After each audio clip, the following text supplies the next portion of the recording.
Mr. Speaker, the Armed Forces capabilities allow Defence to meet a range of domestic and global commitments. Defence is reorganising and re-equipping to face future threats. However, as I have previously stated, as the threats change, we need to change with it. Any specific changes related to personnel numbers or military equipment capabilities will be determined once the updated to the Defence Command paper has concluded, which I expect to happen in June. Thank you, Mr. Speaker. While conscious that my right honourable friend has accepted the conclusions of last year's 1922 Defence Committee report, and also when drafting his command paper, and also conscious of the fact that there is real concern about we're about to hear about the integrated review and indeed one-off increases. What does he think it will take for this House to sustainably increase defence spending given geopolitical events?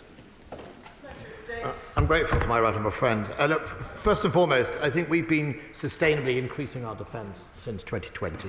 The Prime Minister recognises the dangerous world we're in, and that was recognised in that autumn statement where both the Chancellor and the Prime Minister recognised the importance of increasing defence spending. The Prime Minister has obviously talked over the weekend about defence spending. There will be a budget later in the week, and then I think there'll be some further discussions to have.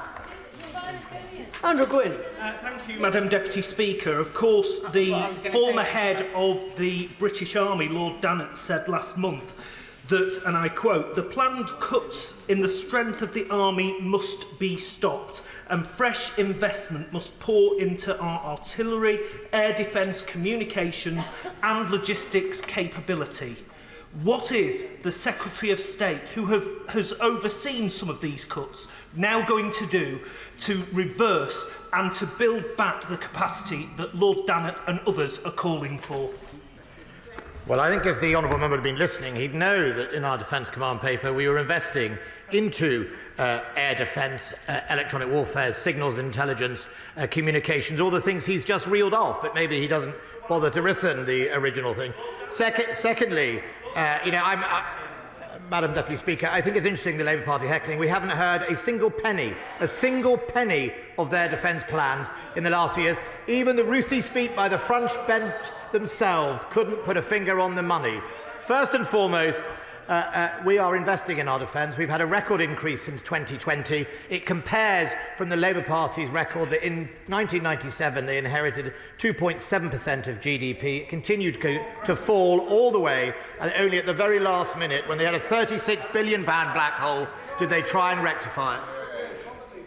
Chair of the Select Committee, Tobias Elwood. Thank you, Madam Deputy Speaker. Conscious that there's a statement to follow, could I just pause and say thank you to the Defence Secretary and his team for the tireless work they've done in trying to secure additional funding, $11 billion worth, and an increase in defence spending of 2.5%. It wasn't to be. Our military will be affected by that, not least our land forces. But I do welcome the AUKUS agreement, which will secure hundreds of highly skilled jobs up and down the country. Could I ask, of the $3 billion additional funding for the nuclear enterprise, is part of that, any part of that, part of the $10 billion reserved for Dreadnought, or is it ring-fenced for the AUKUS procurement programme? And of the $5 billion that's coming through, is any of it subject to VAT, which of course means 1/5 of it will go back to the Treasury? My right honourable friend makes an interesting point about the details of the announcement. Obviously, the details will come forward in the budget. What I can say is that the £2 billion plus of money is new money and is not part of the reserve or anything else, and is separate to the £2.3 billion for Ukraine. It also comes on top of the £560 million of extra money for weapons and restocking that was announced in the autumn statement. On the nuclear chapter, the £3 billion is a recognition of the need for increased defence capability in that space, but also the need to now invest in infrastructure that if we didn't start now, it wouldn't be fit for purpose when AUKUS starts towards the end of the decade. Richard Ford. Thank you, Madam Deputy Speaker. We understand from the press, and as the Honourable Member for Bournemouth has said, we anticipate an additional £5 billion for defence between now and 2025. The MOD has said that the Secretary of State is delighted with the settlement, and this represents a commitment of an upward trajectory. Given the impact of defence inflation and the full-scale invasion of Ukraine, what does he make of plans to reduce the size of the army to 72,500 by 2025? Well, the reduction in the size of the army was also coupled with a record investment of 24 billion in the armed forces at the same time. It was also recognition that the most important thing is to make sure we give the men and women of our armed forces, whatever service they are in, the correct equipment at the correct time and create a 360 armed forces. There is simply no point playing a numbers game if you don't equip them properly, you don't house them properly, you don't care for them properly, and you don't deploy them properly. Now, he might want to play a numbers game. I don't want to turn our soldiers into cannon fodder. James Gray. Thank you, Madam Deputy Speaker. Can I start by saying how the whole House will be delighted to see you back in your seats. It's great news. I very much pay tribute to the Secretary of State and to the entire team for the battle they've fought for the Treasury over the last few weeks. But the $5 billion is disappointing, particularly if $3 million goes to AUKUS and $1.9 billion goes to filling up our warehouses. It actually means a cut in defence spending rather than an increase in it. I was encouraged, nonetheless, by what the Secretary of State said a moment ago about the fact that budgets on Wednesday and various other remarks he made, which seemed to me to indicate there may be more money to come. Am I being over-optimistic? Well, look, remember all departments, my honourable friend would know that all departments are currently within their current comprehensive spending review. And the next comprehensive spending review is due effectively in 18 months, 2 years' time.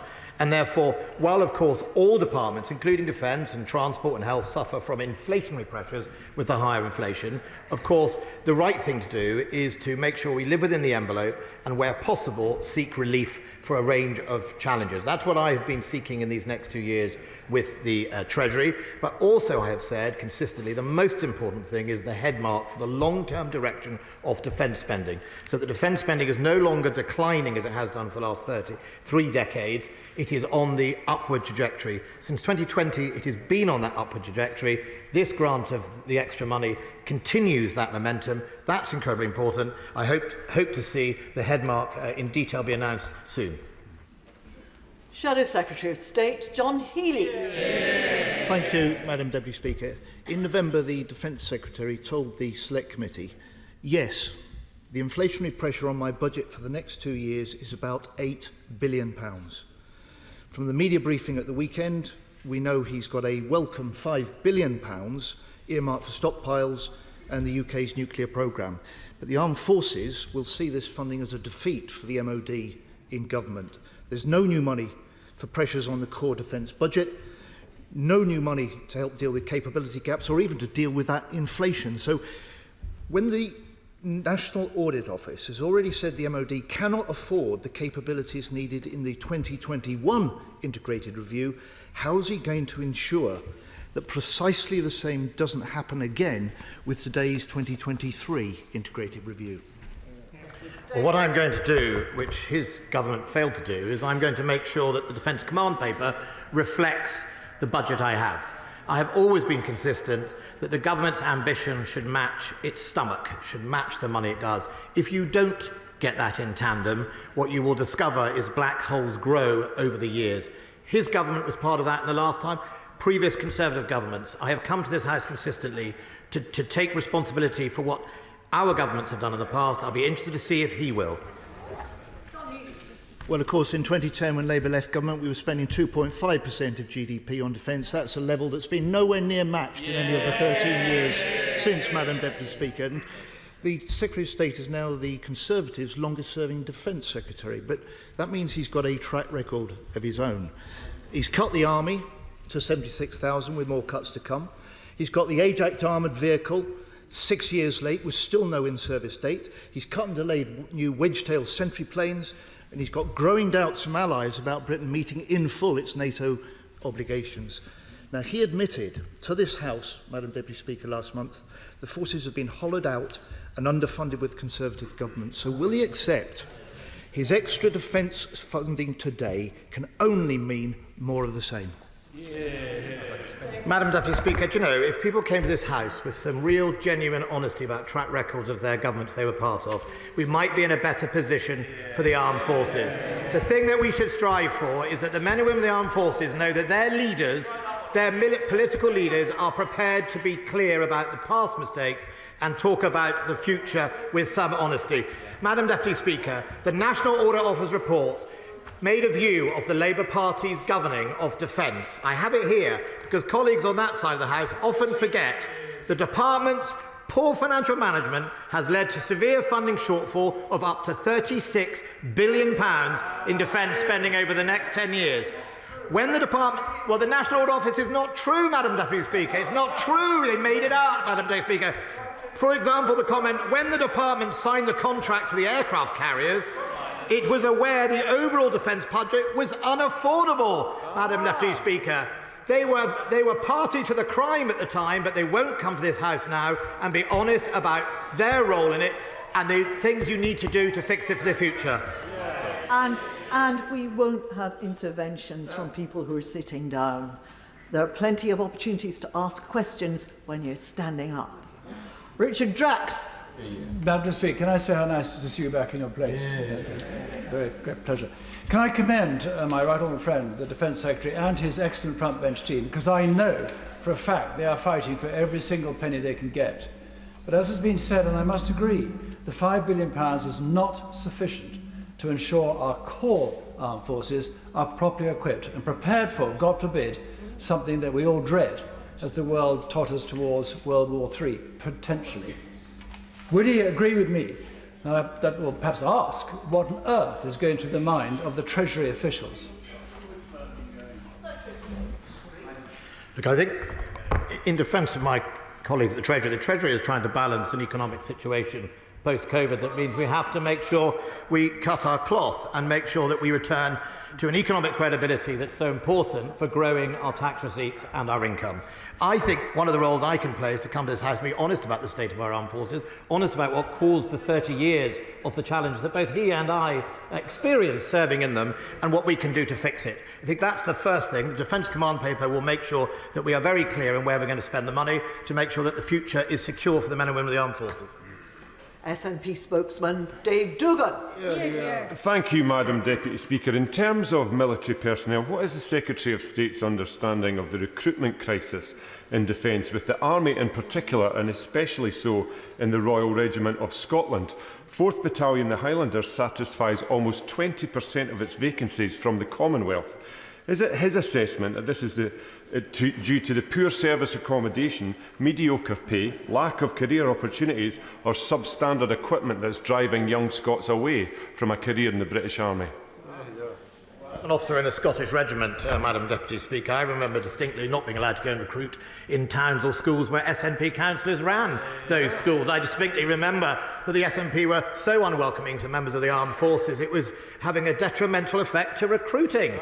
I'd be very interested if the SNP has now changed their tone. They certainly have on NATO membership. They used to, if you remember, not want to be part of NATO. They now do. But I think the other thing is, you know, I don't see the army characterised as the honourable member has just described. And if you carry on talking them down like that, no wonder people aren't that keen to join. There's been a recruitment challenge to the infantry for as long as I was serving in the army. That's many, many years, both under the Labour government and the Conservative government. What we have to do is make sure the offer is improved, which is one of the reasons we did things like wraparound childcare to reflect how people live, and it's why we're investing in both married accommodation and single accommodation. Dave Duggan. But, Madam Deputy Speaker, he says he doesn't recognise the characterisation. The characterisation is based in facts.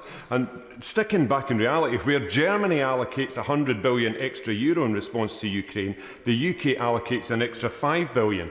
The United States is frustrated that the British Army is no longer a top-level fighting force. The RAF takes 10 years to train a pilot in combat air. Army procurement couldn't order a pizza and get it delivered on time and on budget. And the Navy barely has enough F-35s for one aircraft carrier, much less two. Isn't it the case, to the great frustration of men and women in uniform, that this Tory government over the last 13 years has created an ornamental defence force? Nice to look at, don't ask it to do very much or sustain it for very long. Okay, well, Madam Deputy Speaker, getting lessons from the SNP on procurement. I mean, Ferguson Shipyard clinging on by its fingernails. When push comes to shove, they buy their ferries from Turkey, not from Scotland, when they've got a perfectly good Clyde in which to build them. He goes on about all the issues that he thinks is wrong with the armed forces from a man who is going to campaign to break Scotland away from the United Kingdom, reduce the Scottish armed forces to a rubber dinghy, and of course just tell everyone else that it's all the fault of the English. The reality is Scotland is a proud contributor to our armed forces, has been in history and is today, and also the accommodation that the soldiers have today, the experiences they have in the equipment, is a far better equipment and experiences many of us had in the early 90s. Yes, I am. And what would be really nice if once in a while the SNP in Scotland actually did more than stand in front of ceremonial troops, got out there, helped soldiers be recruited, helped the schools talk about what's important about defence, rather than always talk it down. Chris Elmore. Madam Deputy Speaker. With permission, Madam Deputy Speaker, may I answer questions 2 and 12 together? Our commitment to NATO and Euro-Atlantic security is unconditional. In response to Russia's illegal war in Ukraine, we have enhanced our force posture in Estonia and sent warships and fighter aircraft to South-East Europe and the Mediterranean. We contribute to every NATO mission and declare the UK's nuclear deterrent to NATO. The UK is committed to remaining NATO's leading European ally. Chris Elmore. Thank you, Madam Deputy Speaker. A recent report by the Defence Select Committee raised concerns about the UK's lack of ammunition reserves. The committee stated, and I quote, that the inability to restock our supplies puts at great risk our own defence along with our commitments to supporting Ukraine. I know the Minister will reply saying that they're announcing today there are £2 billion worth of stockpiles, but he can't just magic up munitions off the shelf. These can take years to be created. So what assurance can he provide me and the House that this shortage will not impact our own domestic capabilities, but also our wider commitments to NATO? Very well. Madam Speaker, the honourable gentleman makes a very sensible point, and the report by the Select Committee is being read at the moment and will be responded to as would be expected. But there is an important distinction to make, Madam Deputy Speaker. Only a small proportion of the equipment and stockpiles that we are providing to the Ukrainians are coming from the current active inventory and stockpiles of the UK military. A very large proportion of the ammunition is at or slightly beyond what would be its date by which we would normally seek to dispose of it. An even larger proportion of it, the majority in fact, is being sourced or manufactured from stockpiles or manufacturing capabilities overseas. Samantha Dixon. Madam Deputy Speaker. Notwithstanding the Secretary of State's earlier unwillingness to play a numbers game, it is the reality that ministers plan to cut the size of the army to 73,000 by 2025 at a time when NATO has agreed to increase its high readiness forces to 300,000. Will the updated integrated review halt cuts to army numbers? Well, my right honourable friend, the Secretary of State, has been clear all along that if the facts change, so will our approach to force structure. But it's important to note that force size and readiness are not necessarily directly connected. A future force, Madam Deputy Speaker, may require fewer people because of automation and artificial intelligence, or it may not. Now, we're studying the lessons from Ukraine carefully. We came to a judgment in the last IR that was very clear, and as we work towards the publication of a refresh of the Defence Command Paper, of course we'll be looking at whether the assumptions of the last Command Paper are still sound. Bob Stewart. Thank you, Madam Deputy Speaker. Could I ask my very good friend whether this additional money for defence will allow us to provide more teeth arm units, possibly support arm units, enablers to NATO? Well, Madam Deputy Speaker, it may do. The reality is that we are still providing a very large number of frontline units to NATO, particularly in the maritime and air domains. But I know my honourable and gallant friend's principal concern will be around land forces. But even there, the UK continues to provide the most credible of high readiness formations to the alliance. But he made an important point, Madam Deputy Speaker, because you can have as many fighting units as you wish, but without the logistics and the strategic enablers that get them to the front line, they're not worth having. And the Secretary of State and I and other colleagues on the front bench have been clear for years now that actually what urgently needs reinvestment is not a regrowth of our fighting echelon, but a refleshing out of the logistics and the enablers that, for very good reasons, over the last 20 years haven't been needed, but now so desperately are. Robert Coates. Thank you, Madam Deputy Speaker. And on the logistics and enabling point that my right honourable friends just mentioned, when we look at our obligations to NATO and to Ukraine, and particularly the stockpiling and ammunition point that's already been raised, are ministers looking at what can be done on a procurement basis commonly with NATO allies? Absolutely, Madam Deputy Speaker. And as the House might imagine, the UK is not alone in rediscovering the importance of stockpiles and strategic enablers over the last year. It's also not alone in finding out that industrial capacity cannot be turned on like that. And so working with allies around the alliance, both through the alliance itself and also bilaterally, is clearly a very attractive option. Shadow Minister Luke Pollard. Thank you, Madam Deputy Speaker. In this weekend's papers, a senior British military officer raised doubts over whether the UK could still claim to be a leading NATO member because of the hollowing out of the Army's war-fighting capabilities. The Minister has so far evaded the question, but with today's funding announcement being limited to nuclear enterprise and stockpiles, can the Minister confirm whether it's still his department's policy to cut troop numbers by 10%, to cut the reserves and provide no additional funding to plug the gaps in Britain's war-fighting capabilities? Madam Deputy Speaker, the Shadow Minister, as the representative of a naval constituency, does our armed forces a huge disservice in focusing on simply the army when looking at our contribution to NATO. The UK commits its entire nuclear deterrence to NATO, the only country that does so. The UK commits a number of maritime task groups in any given year to NATO, more than almost any other NATO ally. The UK commits handsomely to air policing and other air deployments, and through the ARC, the 3rd UK Division, and the various high readiness armoured formations, the UK contributes prominently in the land domain as well. Robbie Moore. Number 3, Madam Deputy Speaker. Madam Deputy Speaker, can I first say what a pleasure it is to see you back? And can I also request, Madam Deputy Speaker, that I answer questions 3 and 10 together, and so doing declaring my interest as a veteran. On the 2nd of March, I jointly commissioned a review with the Minister for Veterans Affairs into the role and scope of government welfare provision and services for veterans. This will include provision by the Ministry of Defence under Veterans UK. The review will focus on examining the effectiveness and efficiency of welfare services for veterans and how we can do better as part of a programme of continual improvement. Robbie Moore. Thank you, Madam Deputy Speaker. Armed Forces breakfast clubs provide vital support and social opportunities for veterans and armed forces serving personnel. We have one in Keighley and we are hoping to get one off the ground in Ilkley. Will the Minister join me in praising those who are involved in organising them and also set out what additional support the government can provide these fantastic veteran-led organisations? Really grateful for my honourable friend's question. He is, of course, absolutely right. Our Armed Forces and Veterans Breakfast Clubs are a really excellent initiative which have taken root across 14 countries with 150,000 members. They provide a sense of belonging and community for many who have served our country. And if I may say on a personal level, that I like a good Yorkshire breakfast, and if the opportunity arises, I'd love to visit his breakfast club. David Simmons. Thank you, Madam Deputy Speaker.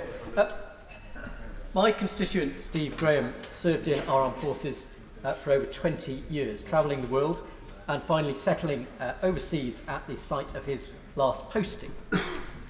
Despite being a UK taxpayer with a UK home, when he sought to retrade, he was required to pay the full overseas rate, treated as a foreign student, as part of his re-education for his post-service life. I'd like to ask my own friend, would he meet with me to discuss the case of Mr Graham and other people who may, following long service in our armed forces, seek to retrain and find themselves facing significant financial barriers to do so. I'm grateful to our honourable friend for that. I have every sympathy, and of course I'll meet with him. At the moment, for an adult to be eligible for funding for further education, they must ordinarily be resident in England on the first day of the first academic year of the course and throughout the 3 years immediately preceding that date. The matter is primarily one for the Department for Education, as he'll know, but I'm very happy to discuss it with my right honourable friend, the Minister for Veterans Affairs, and my honourable friend, and see what we can do on this matter.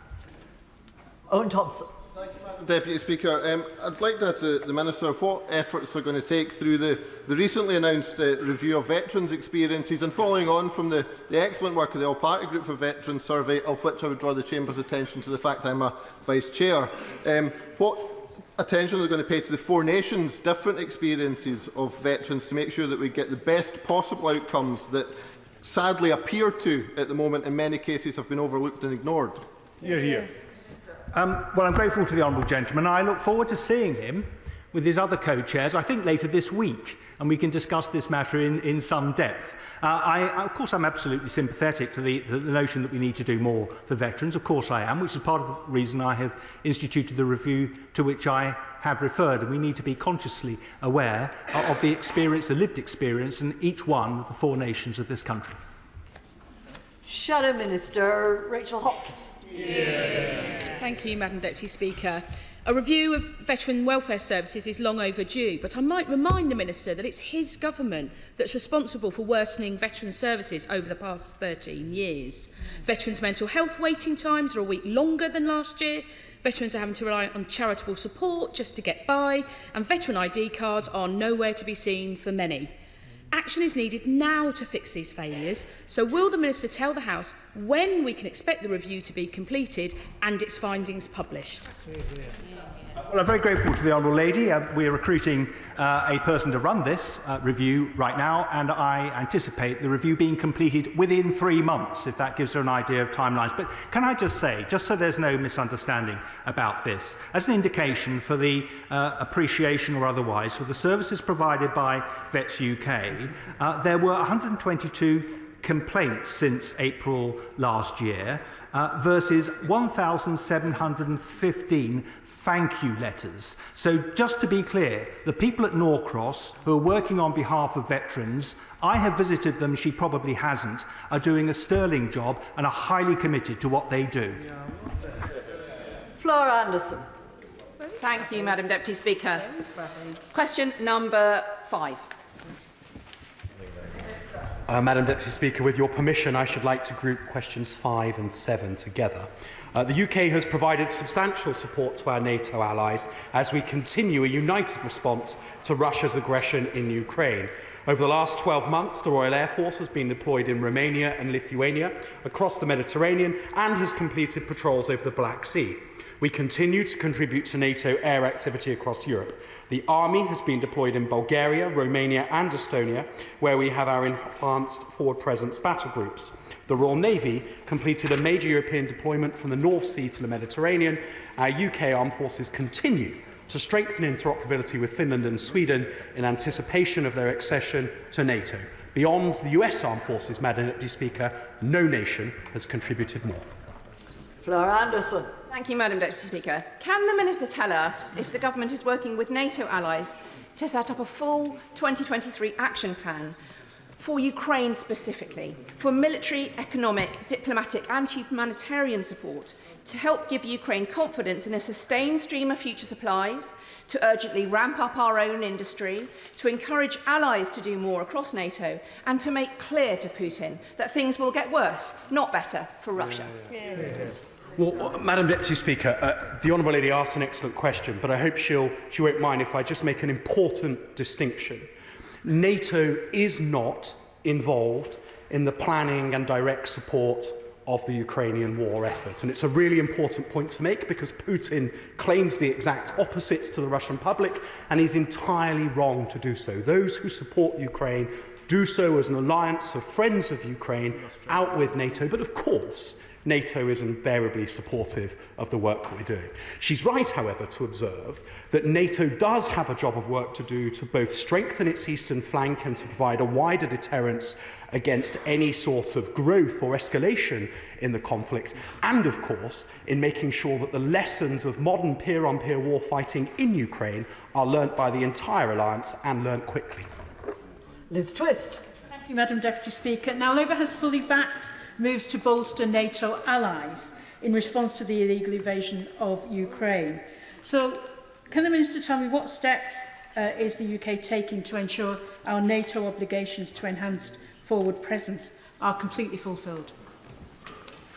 Well, Madam Deputy Speaker, in the immediate response to Russia's illegal invasion of Ukraine, we doubled the size of the battle group in Estonia as a further show of support to the Estonian government and recognition of the importance of the enhanced forward presence battle group. We've also contributed to EFP battle groups in Poland and in Romania in the last 12 months as well.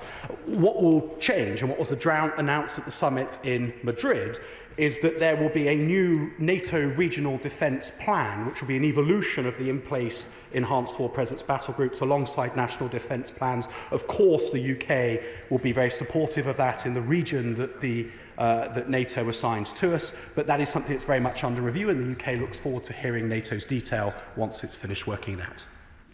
Stephen Crabb. Deputy Speaker, following the very successful Franco-British summit at the end of last week, which was the fruit of an enormous cross-government effort, does the Minister agree with me that renewing the bilateral defence partnership with France, which is the second largest European contributor to NATO, is an important part of not just strengthening the NATO alliance, but enhancing European security, particularly in the East? I really do. And it's noteworthy that whilst relations elsewhere in government may have been slightly more fraught, within the UK and French MOD, the relationship has remained very tight, and necessarily so.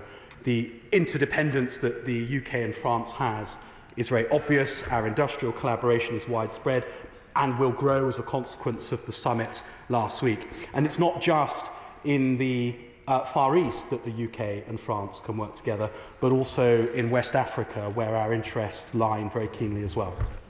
Bill Esterson. Question 6. Madam Deputy Speaker, we are driving delivery of capability to the front line. The majority of our programmes are delivering on time and on budget. For the second year in a row under my stewardship, the Ministry of Defence has set out an affordable 10-year equipment plan to make sure that we are giving our armed forces what they need whilst living within their means. Bill Esterson. Defence procurement is essential for the success of a domestic steel industry, and the Secretary of State will know that the UK is the only country in the G20 where steel production is declining at present. Steel is a vital industry of national security importance. So will he ensure that we do not get a repeat of what happened with the Fleet Solid Support contract, where an overseas lead contractor has no obligation to use UK steel in the construction of UK Navy ships? Where we can, we always strive to use as much UK steel, and when we don't, it's often because we don't manufacture that type of steel, and we have to do that because of the necessity of using a steel in a certain type of product. Look, the Future Solid Support ship, whether Navanti are part of the consortium or not, you shouldn't really listen to the union briefing. What he'll find is that across the provision of that, there will be plenty of British components. In fact, a majority will be British components, as will the full integration of that ship in a yard in Northern Ireland. Philip Dunn. Will the Secretary of State update the House on the status of the Ajax procurement programme, where it's my understanding that the supply chain is being geared up to produce 589 vehicles? So my right honourable friend will know the Ajax was obviously decided upon in March 2010, I think, under the party opposite. And it has been, as I've often described it, a troubled programme. Since I have taken over this office, almost on a weekly basis, and with the determination of both the former Minister of Defence Procurement and the current, we have sought to rectify the issue.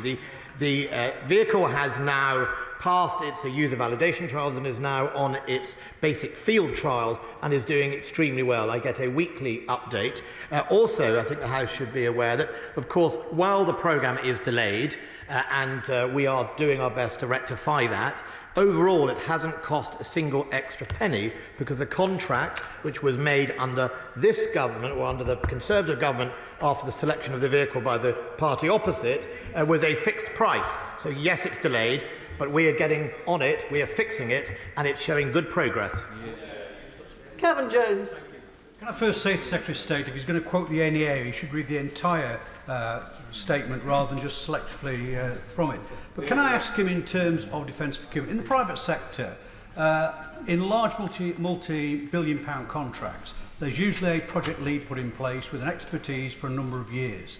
Compare that to defence procurement, where we have well-meaning and committed individuals who are there for a short period of time with very little expertise in project management. Is it now time not to look at ways in which we actually project manage these large multi-year contracts and get away from what it appears to some from an amateurish approach to a more professional approach? I don't disagree with some of the Right Honourable Gentleman's observations that consistency in these programmes is incredibly important, and as he will know, some of these programmes, even when on track, can be 20-year programmes, and that consistency is important. But it isn't just the SROs that obviously those programmes are led by, and he is right, and we are seeking to see if we can make longer term or more permanent SROs. It is also there accompanied by programme deliverers from the DNS, obviously down in Bristol, and they are more permanent. But I think there are lots of lessons to be learnt about procurement. Some of them are within our gift to fix. Some of them have sadly been observed as problems for decades. You only have to read numerous reports under his last government and my government to know that they have not always been rectified. Some of them are out of our control, such as either inflation, change of threat, change of technology, or international consortium, where you obviously have less control when you start, like the Typhoon. Obviously, it's a four-nation project, and it's harder to sometimes control that. But overall, I think the key, in my experience, Madam Deputy Speaker, is first of all that we've got to manage expectations, get our pricing right, and also seek that consistency of skills and reward that skill base for the long term. And I would agree with him entirely on that point. Alex Shelbrook. Thank you, Madam Deputy Speaker. Would my right friend agree with me that defence procurement is a complex issue, but it is not a total disaster as often presented, and that when we compare naval procurement to some of our closest allies, for example the United States, who ended up spending $5 billion per destroyer in the Zanfort class, while the Canadians, who took over 30 years to procure a ship, that actually naval procurement and the MOD producing Type 26s, Type 31s under a fixed price, aircraft carriers, hunter-killers, submarines and more, actually shows that the MOD does try to do its best in always tight financial circumstances. I'm grateful to my right honourable friend. He served obviously with me in the department, and I obviously miss his time in that department. The biggest driver to cost overrun, one of the biggest, is the decision to defer by the government of the day, to put off decisions about whether they should cut something or delete something. Deferring the aircraft carrier under the party opposite cost £1 billion. Deferring the F-35 buy under this government cost about 500 million. If you defer things, you cost more in the long run. That's always the battle that the MOD has with the Treasury and others. That's fundamentally one of the challenges, one of the cost drivers. For many other projects, they are delivered on time, they are delivered successfully, and our men and women in the armed forces have some of the world-leading equipment they need to do their job. Shadow Minister Chris Evans. Thank you, Madam Deputy Speaker. And can I join other voices in welcoming you back to your position, Madam Deputy Speaker?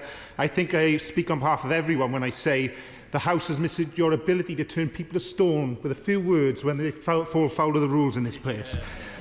Much of the innovation in the defence industry comes from the SME sector. However, many tell me there are real barriers to entry and gain access to government contracts. And when they do, they find some primes are slow to pay, especially when projects are delayed.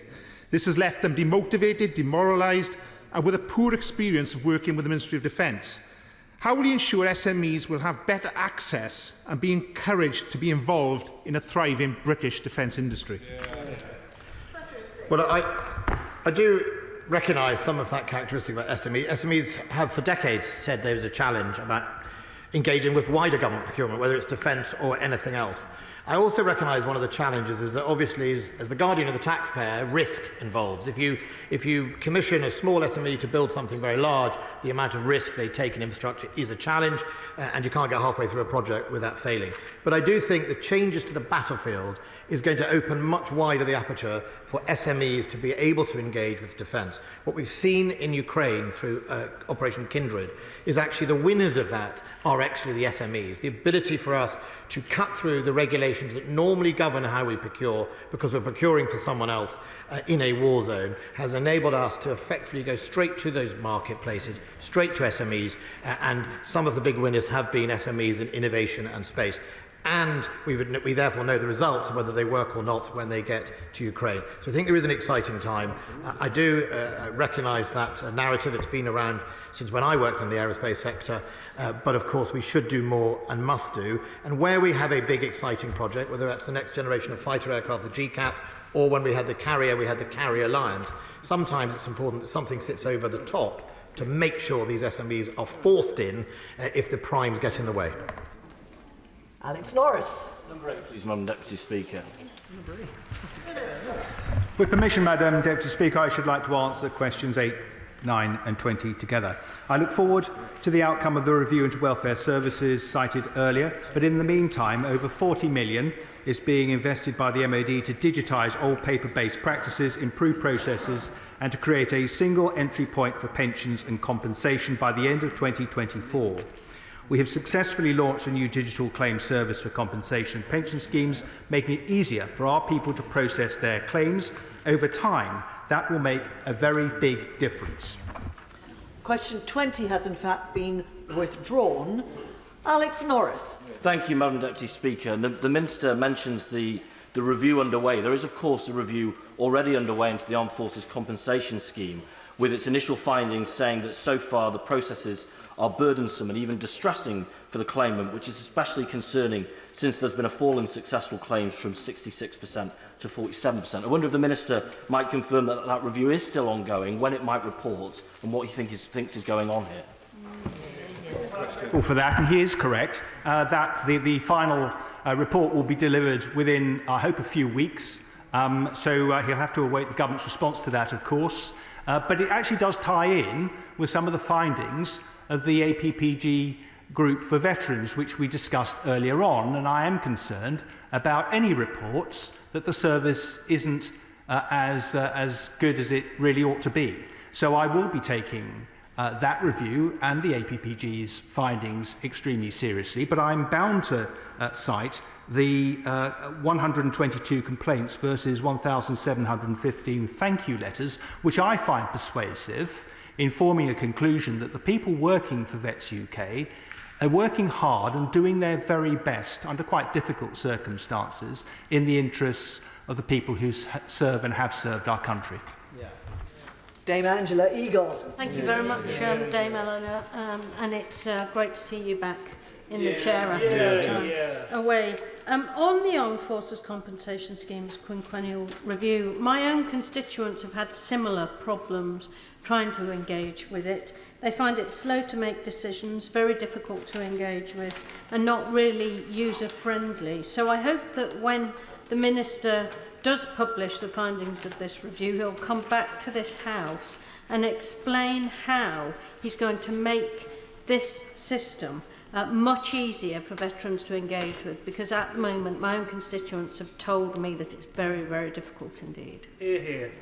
Yes, I'm grateful to the Right Honourable Lady. She's right to raise this. We're increasingly digitising the services. As I said earlier on, I can't understate how important that is. If you go to Norcross and see the mountains of paperwork that organisation is having to cope with, you begin to understand how vitally important it is that we properly digitise it and bring the service into the 21st century, which we're intent on doing. She may like to know, because it gives us, again, a bit of a barometer, a bit of a litmus on how the service is doing, that the proportion of cases appealed, that is to say to the tribunal, under the Armed Forces Compensation Scheme has been falling since 2014-15. And I take that as some measure, perhaps, to balance some of the remarks that have been made to the contrary, that Vets UK is not up to scratch. But we do need to review it. That's what we're doing. And I'm absolutely convinced the service going forward will be better than it is at the moment, if that's of any reassurance to the Honourable Lady. Thank you. We now move on to topical questions. Mr. Alistair Carmichael. Topical number 2, please. Madam Deputy Speaker, today's questions have rightly focused on support for our friends in Ukraine. It is important to remember that threats are also growing elsewhere in the world. The Middle East continues to harbour terrorism, which is why the UK still supports the government of Iraq as part of the global coalition against Daesh. I want to update the House on a strike that took place a few weeks ago, as is our agreement on strikes such around Op Shada. In late December, an RAF Reaper remotely piloted aircraft conducted a strike against a leading Daesh member in Al-Bab, northern Syria. The individual's activity was related to chemical and biological weapons. The Reaper's crew minimised potential risk to civilians before firing 2 Hellfire missiles, both of which struck the target accurately. Action like these are vital to degrading such terrorist threats, protecting British citizens and supporting our international partners. Alistair Carmichael. Thank you, Madam Deputy Speaker. I think we can all accept that there is a legitimate role for the security services in combating disinformation campaigns from foreign hostile states. But a recent report from the campaign group Big Brother Watch showed that in 2020, a number of British citizens had their social media posts featured in monitoring reports produced for the Cabinet Office by the British Army's 77th Brigade. So can the Secretary of State tell the House, is the 77th Brigade still monitoring social media posts of British citizens? And if they are, for what purpose and under what authority? The role of 77th Brigade, in one part of its role, is to challenge disinformation, not opinion. It is not its role to monitor opinion or indeed to counter that. That is for the freedom that we all enjoy in our society, but it is does do a role of being on the lookout for what you would call media manipulation of misinformation or lies from abroad, and where that is found, that is flagged to the appropriate authorities. I'm very happy to write to him with fuller details about what legal authorities they function, but I can assure him at any stage, if I see anything that I think crosses out of that line, I have in writing made sure that is known and that is stopped. Sir Julian Lewis. Welcome back, Madam Deputy Speaker. It's great to see you. I was going to put to my right honourable friend, the Secretary of State, the statistics that he's heard many times about the proportions of GDP spent on defence both during and after the Cold War. They're a lot higher than the present day.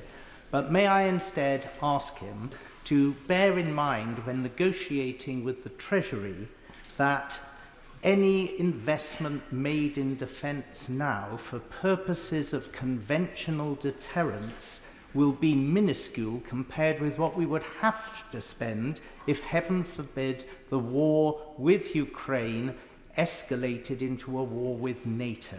So this is an investment. It is not expenditure that should be lightly considered, but it is essential for our future security.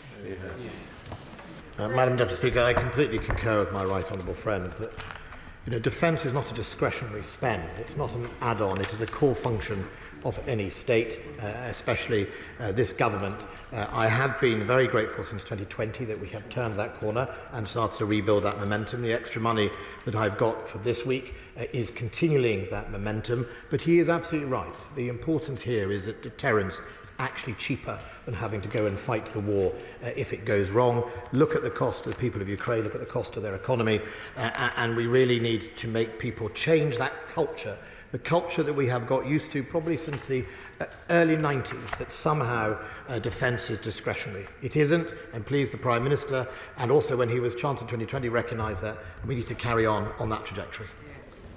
Shadow Secretary of State John Healey. The House will be thankful and grateful to the Defence Secretary for updating it on the latest Op Shada activity, and if there are any questions that can't be raised this afternoon, we will return to them. On tonight's AUKUS announcement in San Diego, does the Defence Secretary recognise this has Labour's fullest support? We want Britain to play the biggest possible role in building the new Australian submarines. But beyond the subs, how will the Defence Secretary develop the Pillar 2 collaboration on artificial intelligence, on cyber and on hypersonic missiles? Madam Deputy Speaker, I'm grateful to the Right Honourable Gentleman's support for AUKUS.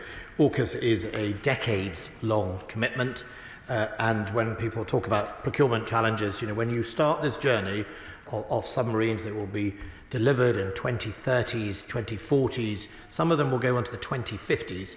It's not a journey you can stop halfway along or indeed stop for a break. And go back to the Right Honourable Gentleman's friend's comments earlier, sometimes I think parts of the Treasury struggle with that concept.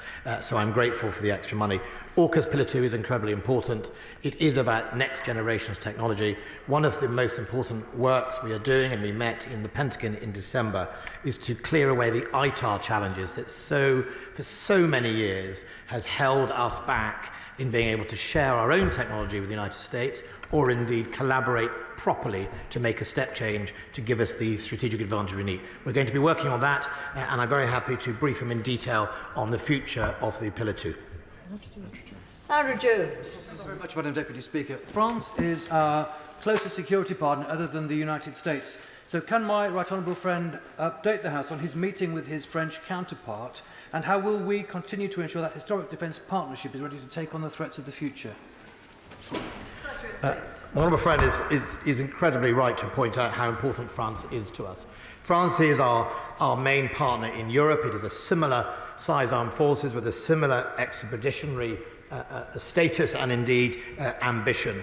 I speak to my colleague almost every 2 weeks, sometimes every week. I spoke to him twice, including last week when I visited in the beginning. So a partnership we worked on was more of the CJEF, that's the Combined Joint Expeditionary Force, that we work with them, training and exercising together, more work on complex weapons through MBDA, which is a great international consortium with a factory obviously in Bolton and Stevenage, and working together to make sure we have the same requirements we need, and also in shared operations and where we can work together in areas such as West Africa, where British and French interests and European interests are under threat from the likes of Wagner. I'm grateful to the Secretary of State for giving such thorough answers, which I'm quite sure that the House appreciates. But now I would ask him to be a little quicker, because it would be good if we managed to get everybody in. Ruth Jones. Thank you, Madam Deputy Speaker, and it's good to see you back in your rightful place. Labour's dossier of waste in the MOD has found that at least £15 billion has been wasted in taxpayers' money since 2010. So can the Minister explain to the people in my constituency of Newport West why this Tory government is failing to get a grip of the defence procurement process and failing to secure value for money for the taxes they pay? I would point her constituents to the 2010 National Audit Office report of her government that gave some really interesting clues about why procurement was so bad. It said here the department under her government contracted for aircraft carriers when it knew it wasn't affordable. Or perhaps the Public Accounts Committee, chaired by the Right Honourable Lady for Barking, who actually said delays and cancellations of programmes, this is about the land systems under her government, have revealed in gaps in armoured vehicles capability that will not be filled until 2025. I think there's lots of clues for her constituents. She should just direct them to those reports. Mark François. Thank you, Madam Deputy Speaker, and can I too say it's great to see you back in your place. Secretary of State, I'll try and keep this brief. The Clive Sheldon KC review into the management information surrounding Ajax has been with the department, I think, for over a month now. Given its importance, can the Secretary of State guarantee that, one, it will be published by the Easter recess, and two, it will be published fully unredacted? I thank the Right Honourable Gentleman for his proper concern about this issue. The Sheldon Review was and is entirely independent of government and provided an initial draft to the MOD at the end of January. Since then, Mr Sheldon has been conducting a fact-checking and maximalisation exercise as part of the final stages of drafting. The time frame in an independent review is not a matter for the department. Once received, however, I can say it will be published with all expedition, accompanied by a statement to the House. Dan Jarvis. Thank you, Madam Deputy Speaker. Good to see you in your place. The Prime Minister spoke to journalists earlier on today about the integrated review refresh.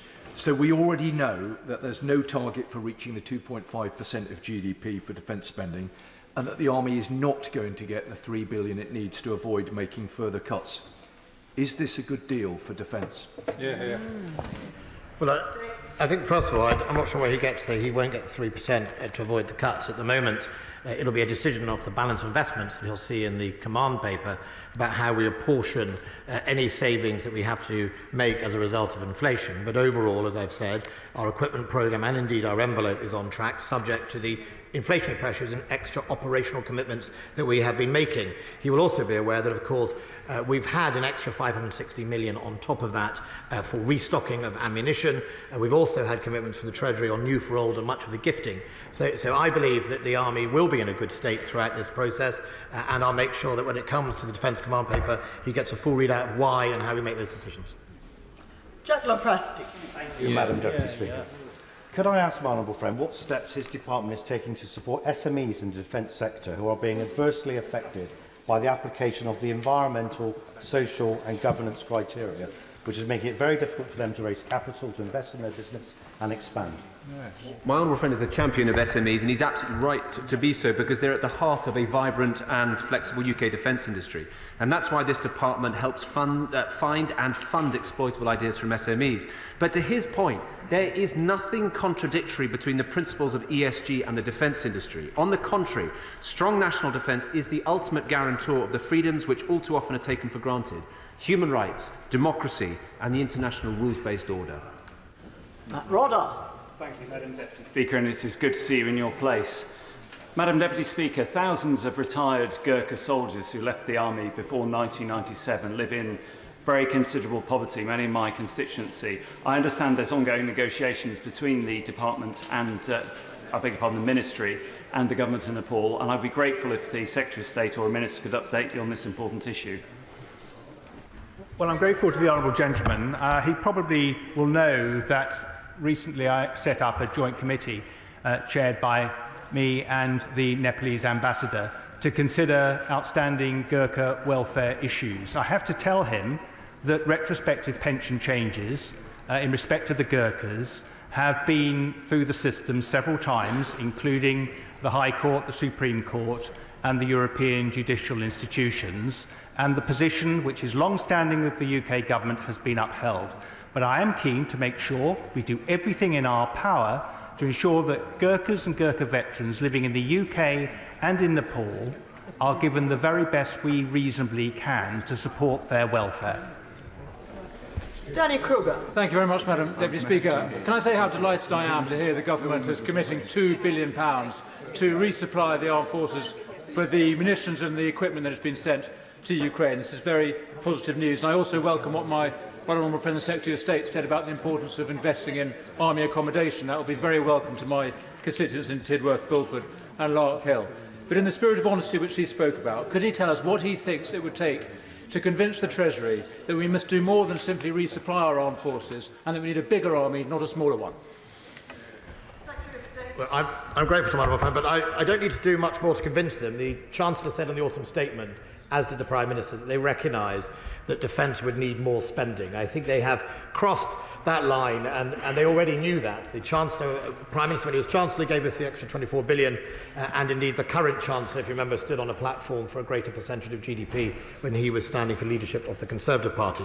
I think the key here is now to make sure we lock it in to get the a time frame so that we can start the investment and planning that's going to be required at the next comprehensive spending review and beyond. Toby Parkins. Thank you, Madam Deputy Speaker. Great to see you back in your place. To be fair to the Defence Secretary, he's been very candid that 13 years of this government has, in his words, hollowed out and underfunded our armed forces. But why should anyone believe that the government that underfunded it over 13 years should, in its final gasps, this exhausted government will actually put right the hollowing out that it's put in place over this last 13 years? Look, maybe the right honourable member can't hear. I didn't say 13. I said 30 years of hollowing out, which includes his last government, a government I was a soldier serving under. mainly because his government spent a lot of money going to war in the Middle East, and that hollowed us out as well because we weren't properly refunded. The reality is, if he wants to come to this House and start a debate about defence, I'd really appreciate if he came here with a bit of candour about his own government's role in it. We've done that. I've had the courage to do it. Maybe he might. Elliot Colbert. Thank you, Madam Deputy Speaker. Can I begin by thanking Carshalton and Wallington residents who have opened their homes to Ukraine? But can I ask my right honourable friend for some assurance that the kit we are sending to Ukraine will indeed come with the specialist support and training needed to operate it?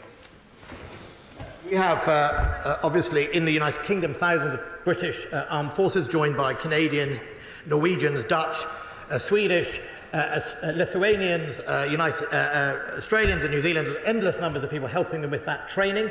We also make sure that not only do they train there when they're going to somewhere like Germany, they're now getting combined arms training. It's really important that training accompanies the equipment, and where we've had feedback, we've corrected the training as well. Barry Sherman. And Deputy Speaker, I've really missed you. Can I ask the Secretary of State, what he makes of what President Xi has been saying over the last few days? And I will urge him today that he must not do what people are rumoring he might do, given the present situation, that he might be thinking about resigning. Will he stay with us but fight for more money for our armed forces? Oh, well, I mean, I think Madam Deputy Speaker is a Tory. You think about resigning most of the time. No, I'm not interested. I'm interested in trying to, over the years, I'm interested in trying to deliver for our men and women of the armed forces. I went into politics because the men and women of the armed forces needed better, deserved better, and I'm determined to try and stick that through. But I'm also worried about the direction of threat for this country and for the world. Not only what we've seen China, as I think they quoted, equipping for war, as they announced last week. We've seen 83.4% enriched uranium being discovered by the IEA, as published in their report. That's weeks away from 90% weapons grade, should that be a decision. I've seen a growing problem with Russia and violent extremism spreading across Africa. The threat is going up across the world. We're more anxious, more unstable, and I think that means long-term investment on whoever is the governments over the next 10, 15 years. Final question, Flick Drummond. Thank you very much, Madam Deputy Speaker, and it's lovely to see you back. As a former chair of the South East region for the Veterans Advisory Pension Committee, I've seen at first hand the long shelves at Norcross, where Veterans UK is based. So can the Minister assure me that the digitisation of veterans' records will proceed quickly so that veterans can get quick decisions on their welfare and their welfare claims? Well, I'm very grateful to my honourable friend, and I pay tribute to her service with the VAPC. She's been, like I have, to Norcross and seen the extraordinary files of paperwork, and there's no way we can provide a 21st century service that our veterans deserve whilst things are in that state. So the £40 million digitisation, though it may sound banal, will most certainly make a huge difference, and we will also be addressing the other things which we can that delay claims. So I'm thinking particularly of the difficulties we have very often with our medical advisors getting reports from GPs and the NHS. That's one of the major hurdles, I'm afraid, to getting these things dealt with timely, but I'm resolved that we should do our level best to make sure things are better going forward. Thank you. That concludes questions, and we are now about to embark upon the first. I'm just pausing for a moment to allow the change of cast on the front benches. We are now about to embark upon the first of today's statements from the Foreign Secretary on the Integrated Review Refresh. Foreign Secretary. Madam Deputy Speaker, I smile because it is a genuine delight to see you back in this House, back in your place. Madam Deputy Speaker, with permission, I will make a statement on the 2023 Integrated Review Refresh. 2 years ago, the Government's Integrated Review set out a clear strategy on how the UK would continue to thrive in a far more competitive age. Our approach is the most comprehensive since the end of the Cold War. It laid out how we would bring together the combined might of every part of government to ensure that our country remains safe, prosperous and influential into the 2030s.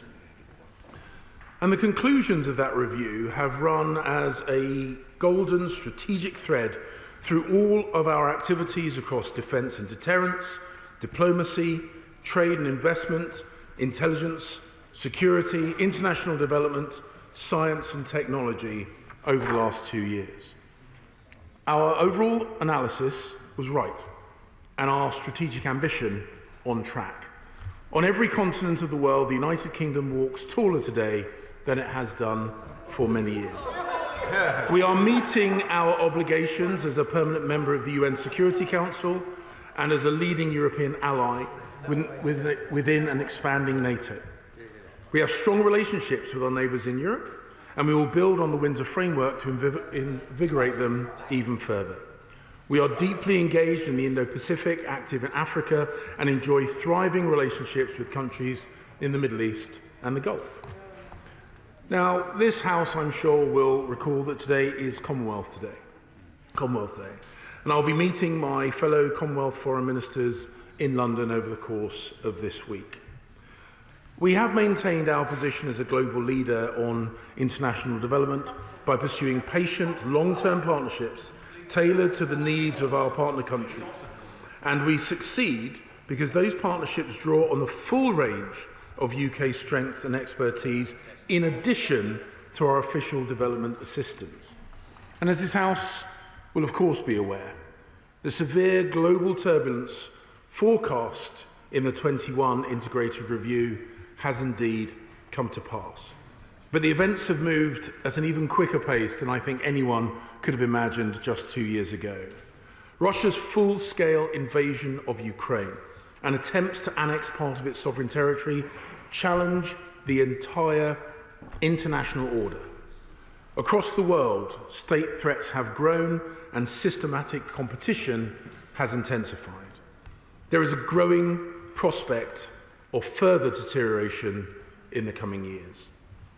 Because of the far-reaching consequences for the security and prosperity of the British people that these changes have brought, it is right that I update the House on what the government is doing to respond.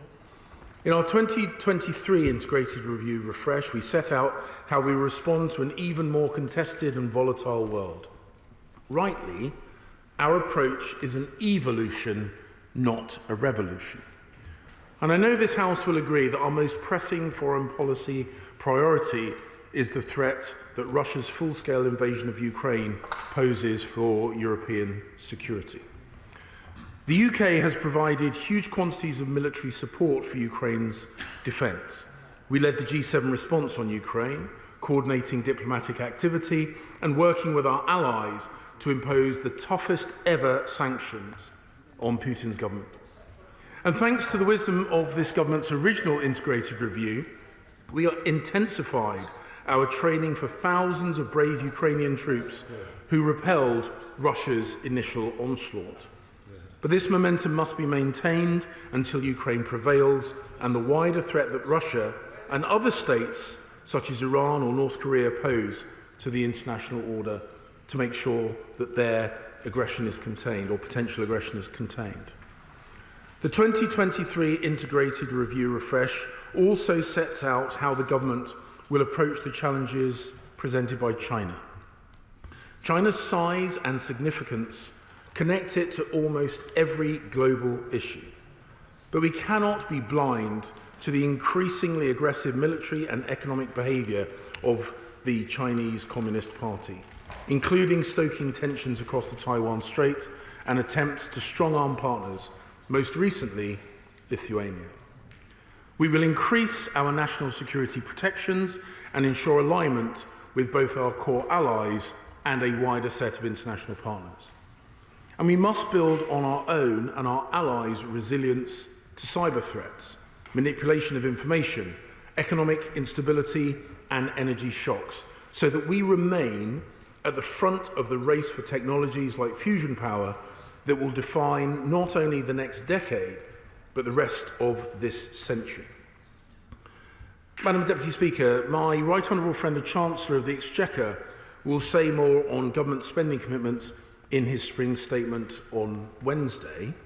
But today, I can set out a number of both immediate and longer-term measures that will help us deliver on our priorities, and they are as follows. We will increase defence spending by a further £5 billion over the next 2 years. This will bring us to around 2.25% of national income and represents significant progress in meeting our long-term minimum defence spending target of 2.5% of GDP. Today's announcement of £5 billion comes on top of the commitments made by the Chancellor in his autumn budget statement, on top of the £560 million of new investments last year, and on top of the record £20 billion uplift announced in 2020. Later today, the Prime Minister will announce, alongside President Biden and Prime Minister Albanese, the next steps for AUKUS, including how we will deliver multi-billion pound conventionally armed nuclear-powered submarine capabilities to the Royal Australian Navy, while setting the highest non-proliferation standards. We will provide an additional £20 million uplift to the BBC World Service over the next 2 years, protecting all 42 World Service language services. We have established a new directorate in the FCDO, incorporating the Government Information Cell, to increase our capacity to assess and counter hostile information manipulation by actors, including Russia and China, where it affects UK interests overseas. We will double funding for Chinese expertise and capacities in government so that we have more Mandarin speakers and China experts. And we will create a new £1 billion integrated security fund to deliver critical programmes at home and overseas on key priorities like economic and cyber security, counter-terrorism, and on the battle to uphold and defend human rights. We will establish a new National Protective Services Authority located within MI5. It will provide UK businesses and other organisations with immediate access to expert security advice. And a new £50 million economic deterrence initiative will strengthen sanctions enforcement and impact, and it will also give us new tools to respond to hostile acts. We will be publishing the UK's first semiconductor strategy, which will grow our domestic industry for this vital technology, as well as an updated critical minerals strategy. The 2023 integrated review reconfirms that the UK will play a leading role in upholding stability, security, and the prosperity of our continent and the Euro-Atlantic as a whole.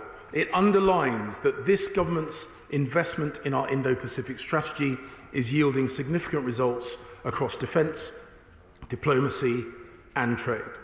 Madam Deputy Speaker, through these initiatives and many others we have set out over the past 2 years, the United Kingdom will outcompete those who seek to destabilise the international order and undermine global stability. Our approach is imbued with a spirit of international cooperation and a pragmatic willingness to work with any country that does not seek to undermine our way of life. We will live in a competitive age, and security challenges the British people face today are the most serious in at least a generation. Time and again in our history, we have seen off the competition from countries that wish to do us no good. We were able to do so because the United Kingdom has always had more allies and better allies than any of our rivals or competitors. This will always be the policy of this government to ensure that remains the case, and I commend this statement to the House. Shadow Foreign Secretary David Lammy. Well, Madam Deputy Speaker, it's very good to see you in your place, and can I thank the Foreign Secretary for advance sight of his statement. Just over a year ago, Russia's full-scale invasion of Ukraine marked a watershed moment for European security. In the time since, 25 NATO countries have revisited their security strategies. Germany announced a fundamental shift in its security policy. Finland and Sweden have taken the historic decision to join NATO. For a year, Labour have urged the government to revisit the integrated review. So this announcement today is overdue, but it's welcome. We are living in an era of intensifying geopolitical competition in a multipolar world. The interdependence of the global economy is increasingly being weaponised, and there's been a blurring of the distinction between foreign and domestic policy. This is a challenging moment for our security and that of our allies and for our place in the world. Madam Deputy Speaker, the refreshed integrated review and the decisions it will inform is therefore important to all of us in this House. We all have an interest in the government making the right long-term choices for our country, and any future Labour government will inherit the consequences of those decisions. Since the invasion, the government have had our fullest support in providing the military, economic and diplomatic support for Ukraine to defend itself. But we've pressed the government where they have fallen short, and it's in that spirit that we approach the review today. The original integrated review contained plenty of analysis that was sound and which could enjoy wide support in this House, but it did have some serious shortcomings. It made no mention of the risks of the Taliban taking over Kabul just months before it happened, nor did it foresee the risks of a full-scale invasion of Ukraine or mention risks related to Taiwan. It had little to say about Europe beyond NATO and said almost nothing about the European Union, which has given one substantive reference in the entire document. In too many areas, from the fight against kleptocracy to the importance of international law, rhetoric and ambition contrasted poorly with government inaction or hypocrisy. Significant and regretful decisions like the decision to cut the ODA spending to 0.5% of GNI and the merger of DFID and the FCDO were taken before the review had even been concluded. And in security and defence, there was a clear mismatch between ends, ways and means. With threats increasing and a promise of persistent global engagement, the government announced plans to cut another 10,000 troops, scrap Hercules planes and drop the 148 Challenger tanks. These are the troops now reinforcing NATO allies, the planes used in the Kabul airlift and the tanks being used and sent to Ukraine. In the 2 years since, in too many areas, the promises of the integrated review have not matched reality. The so-called Indo-Pacific tilt has apparently been completed, but the UK's diplomatic presence in key countries in the region, including India and China, has been cut by up to 50% over the past 8 years. The review promised to maintain the UK as one of the world's leading development actors, but aid has not just been cut from 0.7% to 0.5%, it's now being used to prop up the broken asylum system. And by some estimates, less than half of bilateral development assistance ever leaves the United Kingdom.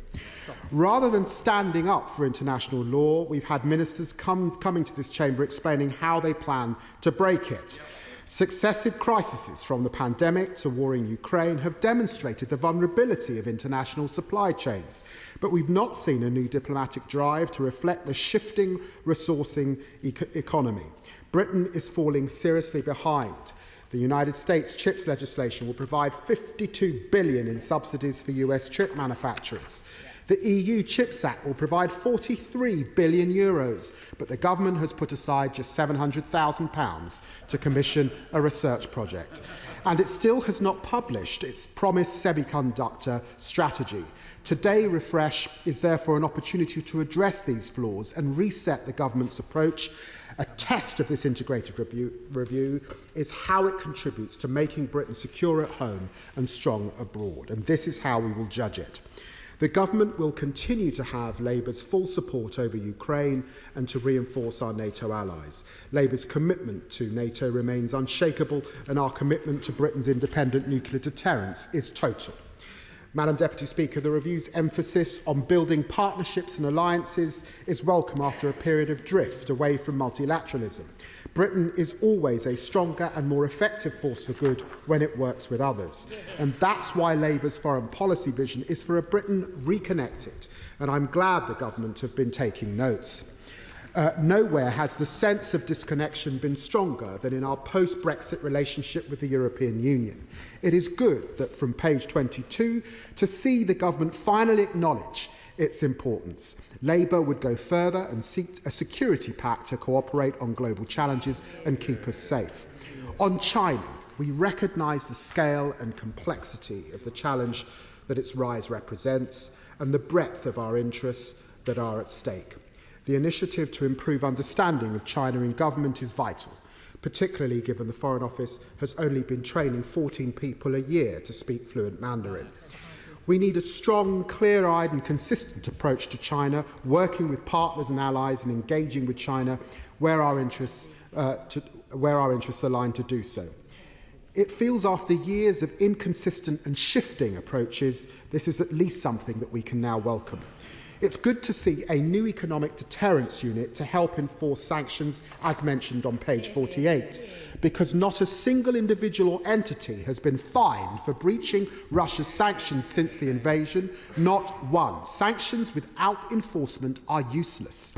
And I note the plan for a new Russia strategy, but the government hasn't yet implemented all of the Russia report's recommendations. On Iran, the government is right to recognise the increasing threat. So it was disappointing that they opposed our amendment to create a new mechanism to prescribe hostile state actors like the IRGC. And in an era of disinformation, the BBC World Service is a unique and unparalleled platform, and so the additional funding is very welcome. However, on defence spending, today's announcement provides only funds for AUKUS and Ukraine's replenishment. That is why we welcome it. It does not answer growing questions concerning capability, gaps that weaken our national defence and undermine UK's NATO contribution. The NAO recently said that the MOD cannot afford to develop all the capabilities set out in the 2021 integrated review. How does today's announcement ensure the same doesn't happen now the new 2023 integrated review has been published? The reality is that the government are dragging their feet on the big decisions. The long-term goal to spend 2.5% of GDP on defence sounds, I'm afraid, a little hollow promise. There's no plan and there's no timetable. I can tell him that the last Labour government left office with 2.5% of defence spending intact. The reality is that too much of the government's efforts is focused on undoing its mistakes. The Windsor framework to fix the protocol they negotiated. A Franco-British summit to repair relations damaged by his predecessor's clumsy diplomacy. A £16.5 billion investment defence swallowed up by a black hole in the budget they mismanaged.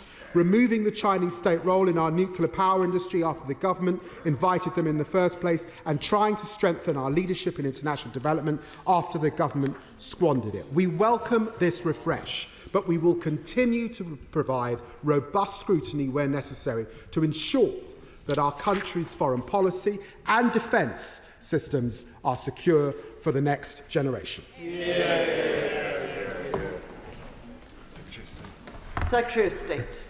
Madam Deputy Speaker, I'm not a religious man, but I understand there is a phrase in the Bible, there is more joy in heaven over a sinner that repents. And it's really good to hear, I say I'm not a religious man, because I am joyful that the Labour front bench has finally, perhaps kicking and screaming, come to the realisation that all the time, let's take official development assistance, Madam Deputy Speaker. This government, at its lowest point, is still spending a larger portion of its GDP than at the highest point under the party opposite when they were in government. I remember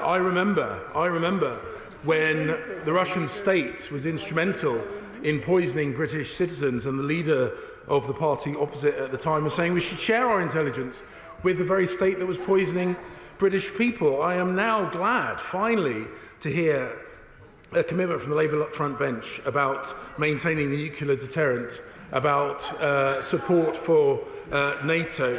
And it's interesting that we are being criticised.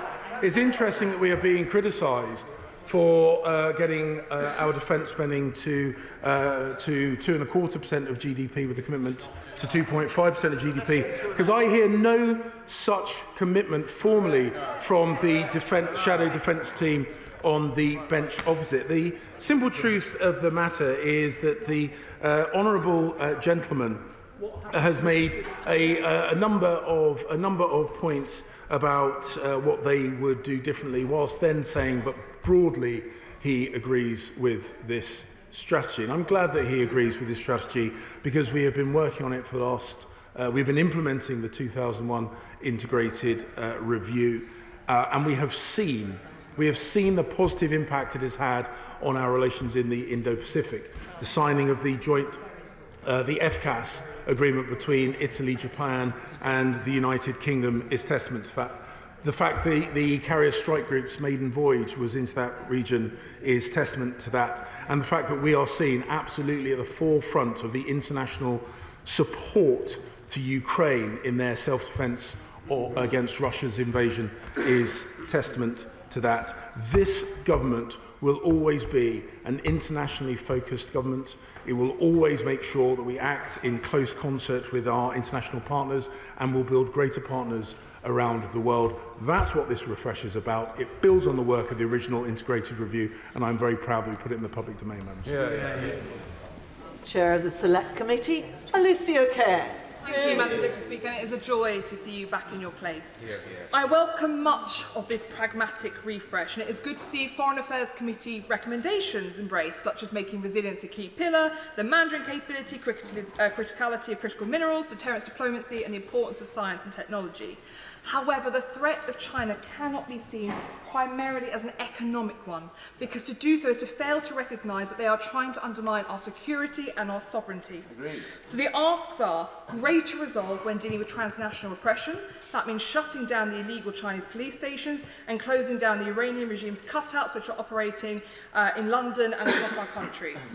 I welcome the creation of the National Protective Security Authority to tackle techno-authoritarianism, but this is support for the private sector, and I hope, therefore, the government will accept my amendment for support to public sector procurement when the procurement bill comes forward in a couple of weeks' time. And finally, the government rightly talks about the reconstruction of Ukraine in the refresh.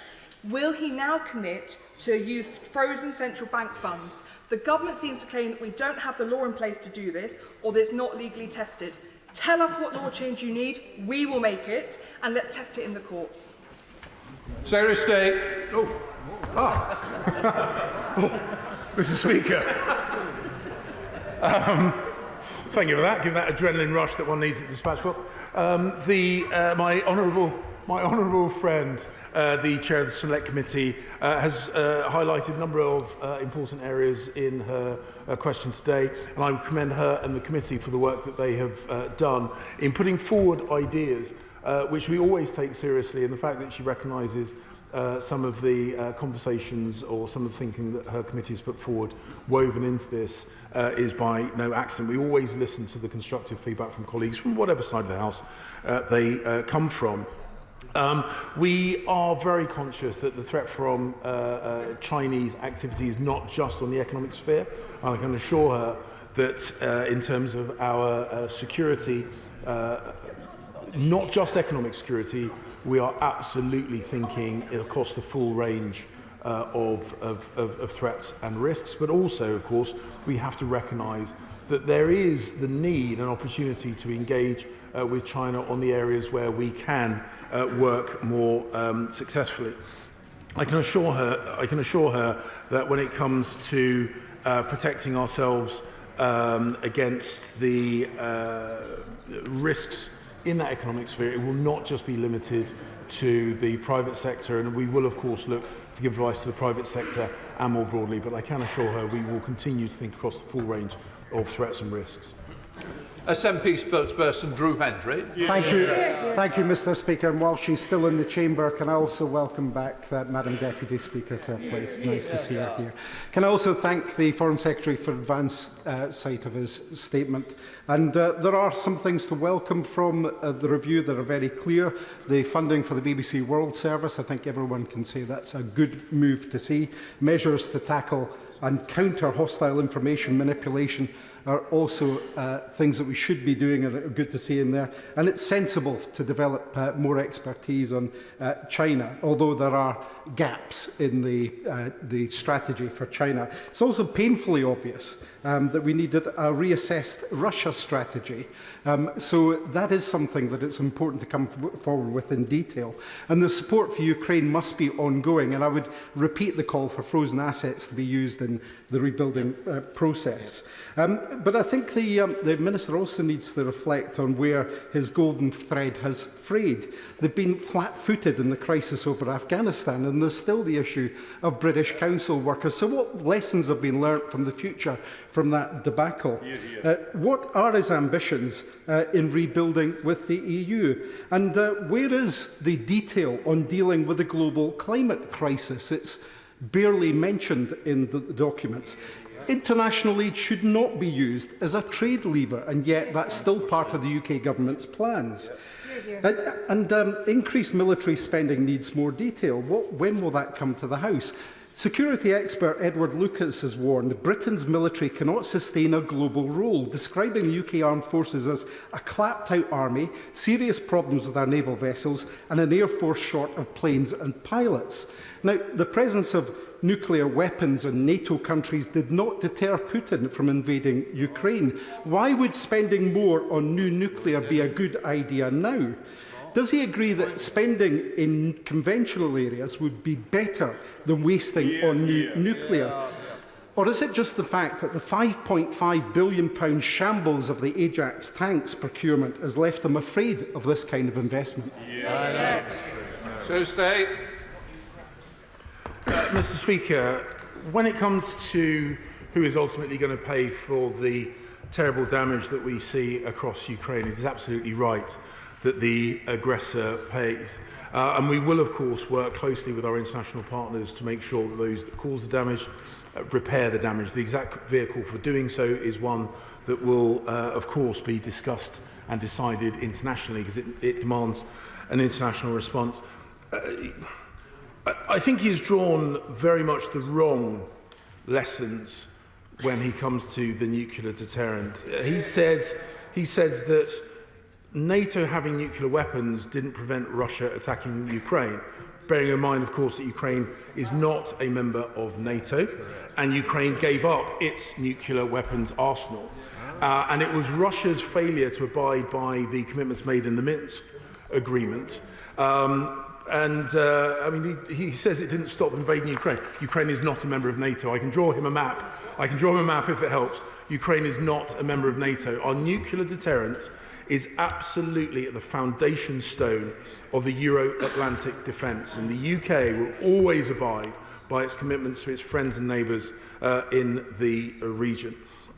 And we will, of course, ensure that the standing that we currently enjoy as being one of the most significant contributors to the Euro-Atlantic defence relationship is maintained and enhanced, both in terms of our nuclear deterrent, but also in our conventional means as well. Tobias Elwood, Chair of the Defence Select Committee. Thank you very much, Mr. Speaker. Defence posture matters. If we want to play a role on the international stage, then a hard power counts. And we have to be honest, the last integrated review saw swathing cuts to our land, sea and air assets, which many, I think, in the House were hoping would be reversed today. Page 9 of the review summarises the threat. There is a growing prospect that the international security environment will further deteriorate in the coming years, with state threats increasing and diversifying in Europe and beyond. The risk of escalation is greater than any time in decades. Mr. Speaker, we're sliding towards a new Cold War. Threats are increasing, yet here we are staying on a peacetime budget. I asked my right honourable friend, he's got 2 days before the budget is announced. Please, can we move to 2.5% GDP now? So stay. Mr. Speaker, we have committed to 2.5% of GDP as a sustainable baseline. We have announced that additional $5 billion to address the immediate impacts of Russia's invasion of Ukraine. As I said, that is on top of the $20 billion uplift that was announced in 2020 and the over £500 million that was of new investment that was announced last year. We will, of course, continue to work with our international allies to ensure that our collective defence posture is one that genuinely deters aggression against NATO and its member states, and we have been successful in doing that. But of course, we will, as this document has done, assess the likely and possible threats and make sure that our defence posture aligns to them. Cavan Jones. Having ambition and having slogans such as Global Britain are fine, but without the resources behind them, they're pretty meaningless. The government between 2010 and 2021 cut the defence budget by 16%. Now, he announced today a £5 billion increase in the defence budget, and if you look at social media, the Prime Minister's all over it, trumpeting this. The Defence Secretary says that he needed 11%, he told the Defence Committee, which I sit on, to just stand still. It's interesting he's not here to defend that quote. But can I ask about the £5 billion? £3 billion is going to be so-called on the nuclear deterrent. Is that new money, or is that part of the existing $10 billion which was put aside for the deterrent already? And if that leaves £2 billion additional expenditure, that's a long way from the Defence Secretary's claiming that we need 11%, even just to stand still. Mr. Speaker, the Secretary of State for Defence was just at this dispatch box, welcoming the money. He has left because he's gone to Japan, with whom we have recently signed a defence agreement for the next generation of fighter aircraft. So the slightly childish and raucous calls from the front bench would probably have a bit more impact were it not for the fact that on this side of the House we are actually getting on with building those international relationships, building those defence relationships that will keep us safe, keep our neighbours safe and keep our friends safe right the way across the globe. Henry Smith. Thank you very much, Mr. Speaker. I very much welcome the commitment to spend 2.5% of GDP on defence, and also the recommitment with our American and Australian allies to AUKUS. Can I seek an assurance that there will be an absolute alignment of our defence and foreign policy postures and positions to make sure that Global Britain is delivering in the way that it must for our own freedom and for our allies? My honourable friend makes a very, very important point, and this is why we have now moved to integrated reviews, recognising that defence, diplomacy, international development, trade policy, all these things are interwoven, and to have a truly effective international posture, all these functions of government in close coordination with non-government organisations like the BBC World Service, for example, all these things need to go hand in hand, which is why we had the integrated review in 21, had this refresh integrated review today, and I can assure him and the whole of the House that we will continue to work in a closely coordinated manner across government in order to deliver it. Liam Burn. Thank you, Mr. Speaker. Can I welcome what I heard was the recognition that when it comes to China, we need to do far more to defend our values, while recognising that there are global public goods that we need to work on together, like climate change, nuclear proliferation in the Pacific, and global development too. But since the last integrated review, the so-called tilt to the Indo-Pacific has entailed 3 million extra in FCVO staff, 3 extra British High Commissioners in the Pacific, 2 extra warships, and under 1% of the MOD headcount. That's not a tilt, that's a glance in the right direction. So can the Foreign Secretary tell us how big is this package going to be to finance what should be the tilt needed to an area of 4.3 billion people? Secretary of State. Mr. Speaker, he seems to, I think embedded in his question, seems to be the idea that our posture to the Indo-Pacific is a one-off event. It's not. It is a permanent recalibration of our foreign and defence policy. My first set of bilateral meetings, my first set of bilateral visits as Foreign Secretary was to Japan, South Korea, and to Singapore. As I say, the Foreign Secretary is flying to Japan at the moment to build upon the agreement that we have made with, did I say the Defence Secretary? The Defence Secretary. The Defence Secretary is flying to Japan.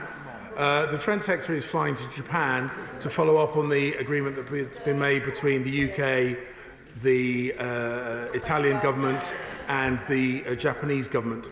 So the commitment that we've made is a long-term commitment, and it is being resourced. The fact that the carrier strike group's maiden voyage was to the region, all these things are building towards what is a permanent recalibration of our international focus to recognise the centre of gravity of world affairs is moving eastwards and moving southwards, and we are responding to that. Mark Francois. Speaker, I welcome the Foreign Secretary's crystal clear commitment that from 2025 we will spend 2.5% of our GDP on defence. I'd be interested to know whether Labour will match it.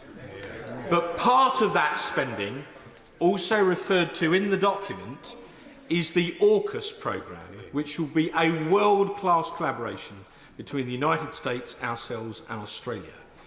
Would he agree with me? Not only will that help to deter Chinese expansionism in the Pacific, but it is an absolutely perfect example of global Britain. Show state. Mr. Speaker, my right honourable friend makes a very important point. When I was running through the list of things that underpin our Indo-Pacific focus, I didn't mention AUKUS because I know the Prime Minister will be doing so extensively later on today. He asked whether I think that the Labour Party will match that commitment of 2.5% on defence spending. And I say no, and I say no for two reasons. Firstly, because no opposition defence shadow minister has made such a commitment. And secondly, because they won't be in office in 2025, because we'll be in government. Derek Twig. Thank you, Mr. Speaker. Mr. Speaker, I think we face our most perilous moment since the Second World War and the height of the Cold War. And we've seen a very clear strategy from Russia and China and, of course, Iran to undermine democracy and Western values. So what we've got today is a strategy which actually does not actually give any sort of signal or sign to Russia or China or Iran that we're being serious about taking them on. We need to do what it takes. We need to do what it takes. The government needs to decide that, and this Parliament needs to decide that. We need to do what it takes. So what we've got today instead is this paltry $5 billion that his Foreign Secretary has come here. Mr. Speaker, the Secretary of State for Defence has made it clear that he wanted 8 to 11 billion. That's right. And let me just give you a direct quote, Mr. Speaker, from the Select Committee back in November when he was asked about inflation, and he'd argue for an 11 billion increase over 2 years. Sorry, an 8 billion increase over 2 years. Here we've got 5 billion. It doesn't even cover the inflationary part of this. It's an absolute nonsense. The government should be ashamed of themselves. They're letting down this country. Secretary of State. I struggle to find a question in amongst that stream of consciousness, but the simple truth of the matter is the Secretary of State of Defence was at this dispatch box only a few minutes ago welcoming this announcement. He says 5 billion is a paltry sum. I was just reminded by my honourable friend that is larger than our prisons budget. And his attitude towards public money, I think, demonstrates the classic problem with the party opposite. When the party suggests that £5 billion is an insignificant sum, it demonstrates a blasé attitude towards public expenditure that sadly is the hallmark of the party opposite. Look who butts in. Mr. Speaker, I thank my right honourable friend for this refresh. I think it makes the country stronger today. Many of my constituents are concerned about the rise of China. Does he agree with me that China is one of the greatest challenges we're going to face in the 21st century? And can he confirm that we must build on our relationships in the Indo-Pacific, not just with our existing friends like Australia, India and Japan, but we must find new friends and new allies to strengthen our hand? Secretary of State. My honourable friend is right that it's important that we build on our existing friendships and develop new friendships in the Indo-Pacific region. And I would make the point that those friendships, those partnerships, are a good thing to do in of themselves, and not just in response to China's activity. But he is also right that, of course, China has demonstrated a range of behaviours which we oppose. I've raised those directly with representatives of the Chinese government. So it is right that this review looks carefully at our relationship with China, those areas where we need to defend ourselves and our partners, those areas where we need to work more closely with them. Dave Dougal. Thank you, Mr. Speaker. It's a fine glossy brochure, but we've waited an awful long time and there's not an awful lot in it. And the harsh realities are, at a time when inflation is denuding the defence budget in the way that it is, when the Euro-Atlantic posture of the United Kingdom needs to redouble more than ever, the United Kingdom's committed itself to the Indo-Pacific, and we have a war in mainland Europe, and the response is £5 billion. It's not serious, especially not when 2 of that is to replenish stocks, which is non-discretionary, so that's not a policy position, and the other 3 is for nuclear. Why is there always money for nuclear? I tell you why there's always money for the foundation stone of the Euro-Atlantic defence posture is because it's the foundation stone of the Euro-Atlantic defence posture. And I have to say, when he starts talking about the expenditure on the armed forces, my heart goes out to those brave men and women in our British armed forces stationed in Scotland who pay more tax than any other members of the armed forces in the country. Hey, Shelbrooke. Thank you, Mr. Speaker. Very much welcome the review that my honourable friend has announced today. And he was talking about the critical mineral strategy, rare earth elements. But I think if I could highlight to my honourable friend and ask him to take this to other departments to work alongside each other, that actually we all recognise the lessons to be learnt from Russia being reliant on Russian minerals and how we've had to change that. But 95% of the elements that are used in renewable energy, solar panels, whatever, are processed in China. Now, we can't escape the science of what happens, but we can ask other departments to diversify how we're going to do renewables. So could I ask my right honourable friend to take back to other departments that we need to look at investing in and working on things like hydrogen combustion so that we're not entirely reliant on minerals that are going to come out of China? So, State. My right honourable friend is absolutely right. Russia's use of energy supplies as a tool of coercion is something that we have witnessed. We must ensure that we do 2 things. Firstly, is we wean ourselves off our global addiction to hydrocarbon energy for the reasons that we have seen. But we also need to make sure that in doing so, we do not inadvertently create a dependency on any one other country, particularly China. So our critical mineral strategy will bear that in mind. And in the conversations I've had with leaders in Africa, for example, who are often the countries from which these minerals are mined, that are then shipped to China to be processed. It would be better for them, it would be better for us, it would be better for the world if more of that processing were done on the continent of extraction rather than on the other side of the world. Holly Lynch. Thank you very much, Mr. Speaker. The integrated review refresh recognises the challenge from Iran, a country which has been behind 15 kidnap and assassination attempts here in the UK since January of last year. The Foreign Office is widely understood to be blocking attempts to prescribe the IRGC. Can the Foreign Secretary confirm if that is true? And can he explain, given the seriousness of the threat, why we haven't yet prescribed the IRGC? So, State. We respond to the threats posed by Iran, both in the region, against people of their own country and internationally. And she is right to highlight the numerous attempts that have been made in the UK mainland. I pay tribute to our security services and our policing services for preventing a number of attempted attacks on the UK mainland. The decision about whether we sanction, prescribe is always one that we discuss cross-government, and any decisions on future designations or sanctions will be made across government, and I'm not going to speculate on what the future actions may be taken by this government. Richard Drax. Mr. Speaker, developing global diplomacy must cover the iron fist. Does my right honourable friend agree with me that to share my concern that even 2.5% on GDP on defence will simply not be enough to give the Foreign Office the support it needs to do its job? So, State. My honourable friend makes an incredibly important point about the close working relationship between defence and diplomacy, but also international development. I can assure him that the Defence Secretary and I and the Prime Minister and the Chancellor are in close coordination to make sure that the money that we spend defending our nation and defending our interests overseas is used most effectively. That will always underpin the decisions that we make.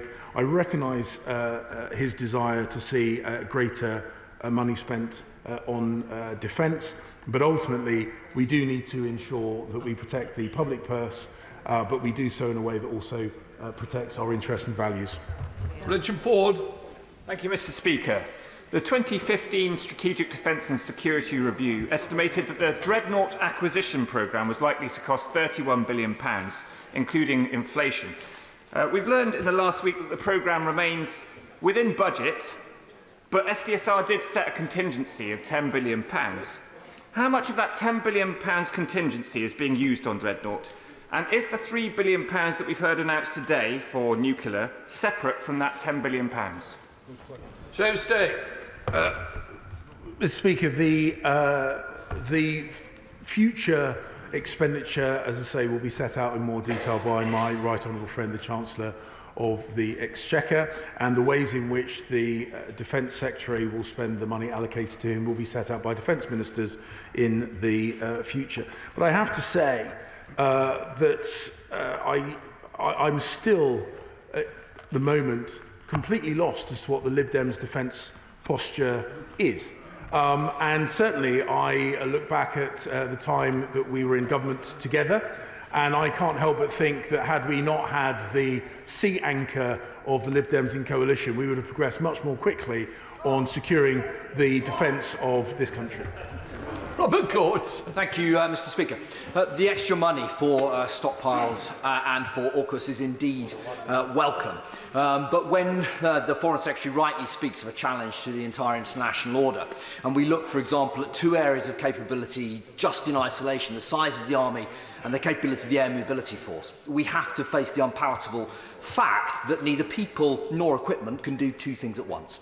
Will he be working together with his other ministerial colleagues to make sure that the investment that we have matches and provides the capability to set against the challenges he rightly spoke of? Show State. My honourable friend, very knowledgeable on this, and the points he makes are ones that we listen to carefully. I can only repeat that we will continue, as we have done over a number of years now, we will continue to work very, very closely to align our foreign posture, our foreign affairs, diplomacy posture, and indeed our international development posture with our defence posture to make sure that we use most efficiently and effectively the money that is given to us, the public funds, the taxpayers' money that is given to us by the Chancellor to ensure that we protect the British people and our friends and our interests overseas. Dan Jarvis. Thank you, Mr. Speaker. The Foreign Secretary referenced a further $5 billion over the next 2 years and a commitment to spend 2.5% of UK GDP on defence spending. So let me ask him very simply, when will the commitment to 2.5% of GDP come into effect, and where does this leave the British Army? Will there be further cuts? Show State. I thank the honourable and gallant gentleman for his question. The details of how the Secretary of State for Defence will spend his budget, I will have to leave to the Secretary of State for Defence. The Integrated Review refresh sets out the broad parameters, as I say, bringing the £5 billion, bringing us up to around 2.25% of GDP, which is well on track to that 2.5% of GDP commitment. As I say, the nature of that expenditure, on what capabilities and what equipment, will be something I'll leave to the Defence Secretary to give more detail on. Sir Ian Duncan-Smith. Speaker, can I welcome some of the report that my right honourable friend has brought to the House today, but I want to return to China. As someone sanctioned, I take a particular interest in this. I have to say that I am somewhat confused as to what the government's position actually is. It was the Prime Minister, when standing for election, who said China posed a systemic threat. then that was backed down to systemic challenge, to which we were going to meet it with robust pragmatism. That robust pragmatism meant that we have sanctioned nobody in Hong Kong when America has sanctioned 10, that we have sanctioned 3 low officials in Xinjiang when America has sanctioned 11, including Chen Quanguo, the architect of that terrible atrocity, and we didn't kick out the Chinese officials who beat people up on the streets of the UK. But now I understand that's moved to epoch-defining challenge. I just want to ask, in the document that the Prime Minister has produced today, in the same paragraph, he does refer to that epoch-defining challenge, but then he goes on to say that this is in the face of that threat. So does that now mean that China is a threat, or an epoch-defining challenge, or a challenging government epoch, or even none of that? Secretary of State. Mr. Speaker, firstly, I'd like to reassure my right honourable friend that in every meeting that I've had with representatives of the Chinese government, I've raised specifically their sanctioning of him and others in this House as being completely unacceptable behaviour. And I've challenged them on every single occasion that I have had conversations with the Chinese government, so I want to let him know on that one. I would make the point that whilst I understand the desire to have a simple short phrase or indeed single word to describe our posture towards China, with a country as big, as influential, as significant as China, it is impossible to distill it down just to a simple set of words or a phrase. It's not something we do with any other country in the world. We recognise that international relations are more complicated. There is in the IR refresh, and there will be more of a narrative than just a single word description, because we want to describe the areas where we can and should work more closely with China, the areas where we need to defend ourselves and our interests against China, and the areas where we want to steer China into a different course of action. So there will always be descriptors, plural, and I understand his desire for clarity on this, and he will see through our actions that we do respond robustly to China when it behaves in a way that we disagree with, but we will also attempt to steer China in the better direction of itself. Hilary Benn. Thank you very much indeed, Mr. Speaker. Given the very close way in which we have been working with our European allies to resist Russia's invasion of Ukraine, is it not now time to seek a formal foreign policy and security partnership with the European Union alongside our leading role in NATO? Secretary of State. Well, I've just come back at the tail end of last week from the summit in Paris, the UK-France summit. And our closer defence cooperation was one of the main topics that we discussed, and indeed our broader cooperation with member states of the European Union on our collective self-defence. But ultimately, NATO has shown itself to be the most effective mechanism for defence of the Euro-Atlantic region. We have just demonstrated, the UK has demonstrated its full commitment to NATO, and through the announcements that we have made today and the previous announcements that we have made, we will continue to be one of the leading contributory nations to NATO. And that is the primary vehicle for our collective self-defence. Sir Bernard Jenkins. Deputy Speaker. Mr. Speaker, I beg your pardon. Can I thank my right honourable friend for his statement and for the presentation of this paper, which shows a far greater strategic awareness of the vulnerability that the whole of the West faces than we would have seen in any document just a few years ago. But isn't the ghost of the feast still the money? I very much welcome his commitment to 2.5% of GDP for defence. But when are we going to see our armed forces restored to the critical mass that is capable of deterring the kind of aggression we're seeing in Ukraine, the kind of aggressive policies we're seeing from China? Because it seems that the $5 billion that is announced today is going to patch up what we should have been spending already. It's not going to make a huge difference. Secretary of State. My right honourable friend is right that all defence postures need to be paid for, and that's why I'm very proud that we had the additional £5 billion that we announced on top of the money that was previously announced in 2020. Obviously, when we are talking about expenditure as a percentage of GDP, one of the best things we can do is to grow the economy, which is why I'm fully supportive of the Prime Minister's priority to grow the economy so that we can have, in absolute terms, a larger defence budget, because it is a percentage of a growing economy. I would highlight the fact that that is in stark contrast with the lack of commitment that we've seen to a proportion to defence spending from the opposition front bench, and no credible plan to grow the economy either. But I do take the point that he makes to heart. Madam Kesa. Thank you, Mr. Speaker. Does the Foreign Secretary agree that without a reversal to his department's devastating international aid cuts, that the UK government cannot claim to be fully safeguarding vulnerable communities around the world? Absolutely. Stay. Mr. Speaker, in both absolute terms and percentage terms, the UK is still one of the largest ODA. In absolute terms and percentage terms, the UK is still one of the largest ODA donating countries in the world. And I can assure her that in the conversations that I have with partners around the world, they hugely value the UK's contribution, they hugely value our expertise, and they hugely value the cooperation that we have with them. John Berlin. Speaker, many aspects of this statement are to be welcome, but including the essentially one-off increases in both our hard and soft power capabilities. But does the Foreign Secretary accept that one-off increases are ad hoc, sporadic, and make long-term planning difficult, and that what is required is a fundamental threat-based review that is backed by long-term funding, because to properly defend ourselves requires long lead-in times across many aspects of our defence? So stay.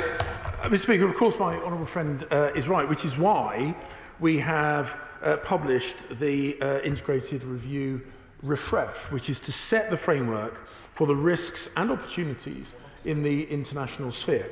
Of course, in response to one-off events like Russia's invasion of Ukraine, we have to have discrete responses, but those are within a wider framework of international posture. The Prime Minister has made it clear that this is part of the journey towards our baseline of 2.5% of GDP spent on defence, which is a commitment, as I say, which we absolutely will adhere to. Stephen Kinnett. Thank you very much, Mr. Speaker. Just building on the question by the Right Honourable Gentleman, the member for Chingford and Wood Green, does the Foreign Secretary agree with me that we are in need of an in-depth strategic audit of every aspect of our country's relationship with China, from defence to diplomacy to technology to education to cyber security? And will he also assure the House that there will be no return to the utterly failed golden era strategy? Well, I can assure my right honourable friend and the honourable gentleman that we are absolutely looking at how China interacts with the British state, both at a government level and in the other areas, whether it be in the commercial world, in the public sector, in the education sector. And that is not to say that we should never or must never have Chinese investment in the UK. I think that would be unrealistic and counterproductive. But it must mean that whatever relationship we have with China, we have to go into it with our eyes open. We have to properly assess what the opportunities are, but also what the risks and threats are. And that does need to be done cross-government. I can give him and others in the House the reassurance that's exactly how we will approach our relationship with China. James Gray. I very much welcome the document's strength and robustness with regard to Russia's threat elsewhere apart from Ukraine. But I'm a little bit disappointed to a quick reading of the document by how little it says about the Arctic. Half of Russia's navy, or more than half actually, is in the Arctic, a 25,000-mile coastline, all of their nuclear deterrence, most of their economic wealth comes from the Arctic, yet there's only one paragraph here devoted to it. And the threat, quite frankly, I think is quite substantial. I'm rather disappointed by the remark they often say, which they hope that the Arctic will return to being a region of both high cooperation and low tension. Am I right in thinking, Mr. Speaker, that that's more of a hope than a belief that it actually happened? So stay. Well, Mr. Speaker, I've had conversations with my Scandinavian, Baltic and Canadian counterparts on the risk to the Arctic and the High North. Obviously, in a document which we are trying to make modest in page number but wide in aspiration, we have got to be disciplined in how much space we put across. But I can assure him we are very conscious of that risk. The Joint Expeditionary Force and the conversations I've had, as I say, with my Nordic, Baltic and Canadian counterparts is testament to that. Alder Barker. Thank you, Mr. Speaker. The extra funding being made available to the BBC World Service is particularly welcome. The World Service does an admirable job of supplying news in a world of disinformation. So can I ask the Foreign Secretary why the government decided to cut its funding in the first place? So stay. Mr. Speaker, when the impacts of COVID were felt across the world, of course, governments in all countries of all political persuasions had to make difficult decisions.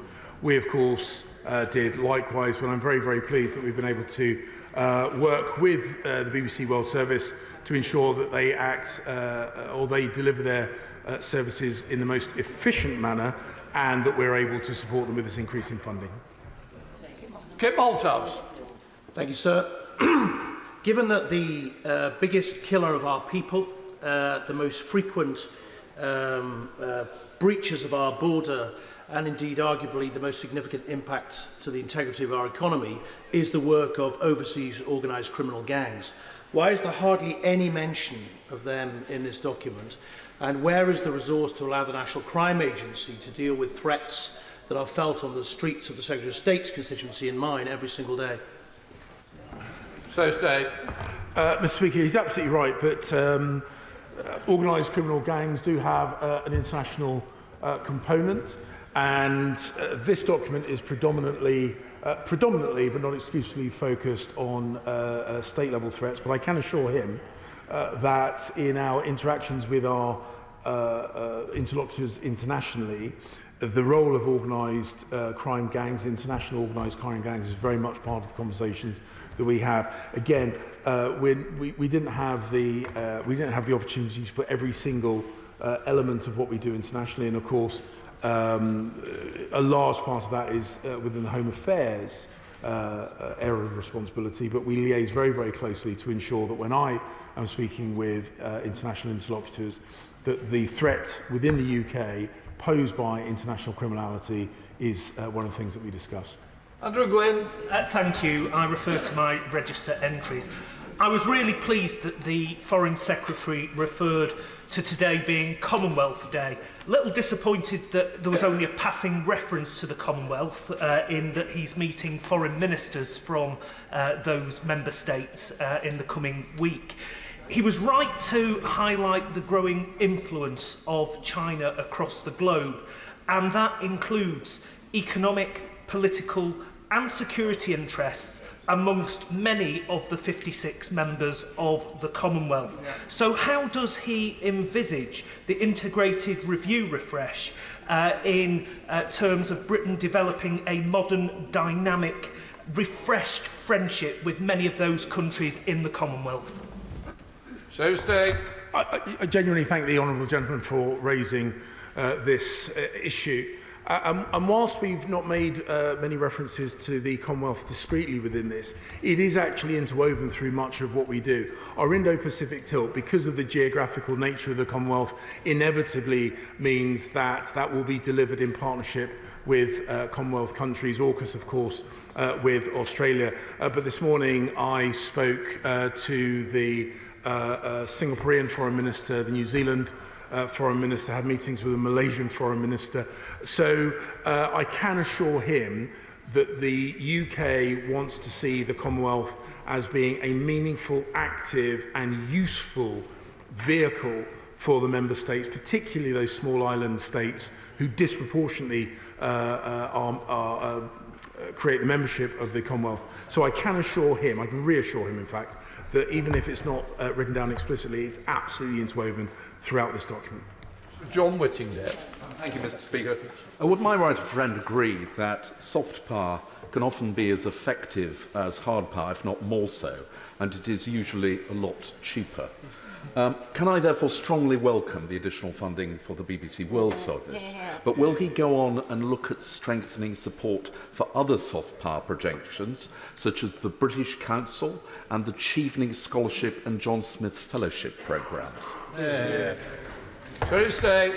My right honourable friend, my near neighbour in Essex, I suspect knows that he is pushing at the openest of open doors with regard to that. I don't particularly like the phrase soft power because I think it sometimes implies a subordinate relationship to hard power. And he is absolutely right that the UK's, I'm going to have to use it because I haven't thought of anything else better yet, but the UK's projection of soft power is so incredibly powerful. It is incredibly cost effective, and the points that you made about Chevening scholars, Marshall scholars, and other football, arts, theatre, all these things are incredibly powerful and absolutely at the heart of UK foreign policy. Stuart M. MacDonald. Thank you, Mr. Speaker. William Gladstone's third Midlothian speech said that good foreign policy started with good government at home. Now, we can see that in the US with President Biden's Inflation Reduction Act. We see it with the CHIPS Act. We can see it even in the European Union being jolted into responding with similar initiatives.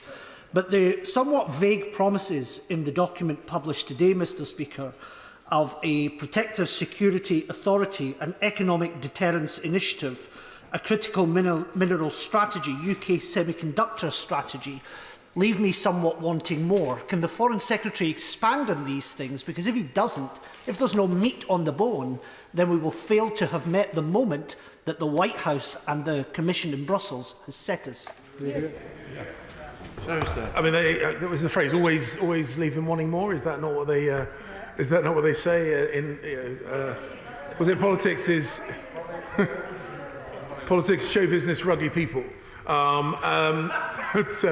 I can assure him that it will remain, as I said in my statement to the House, it will remain absolutely at the heart of UK's foreign policy to work in partnership and with partners. We need to make sure that we maintain our tradition as being an open, free trading nation, working closely with those countries that share our values and protect our interests as we do with theirs.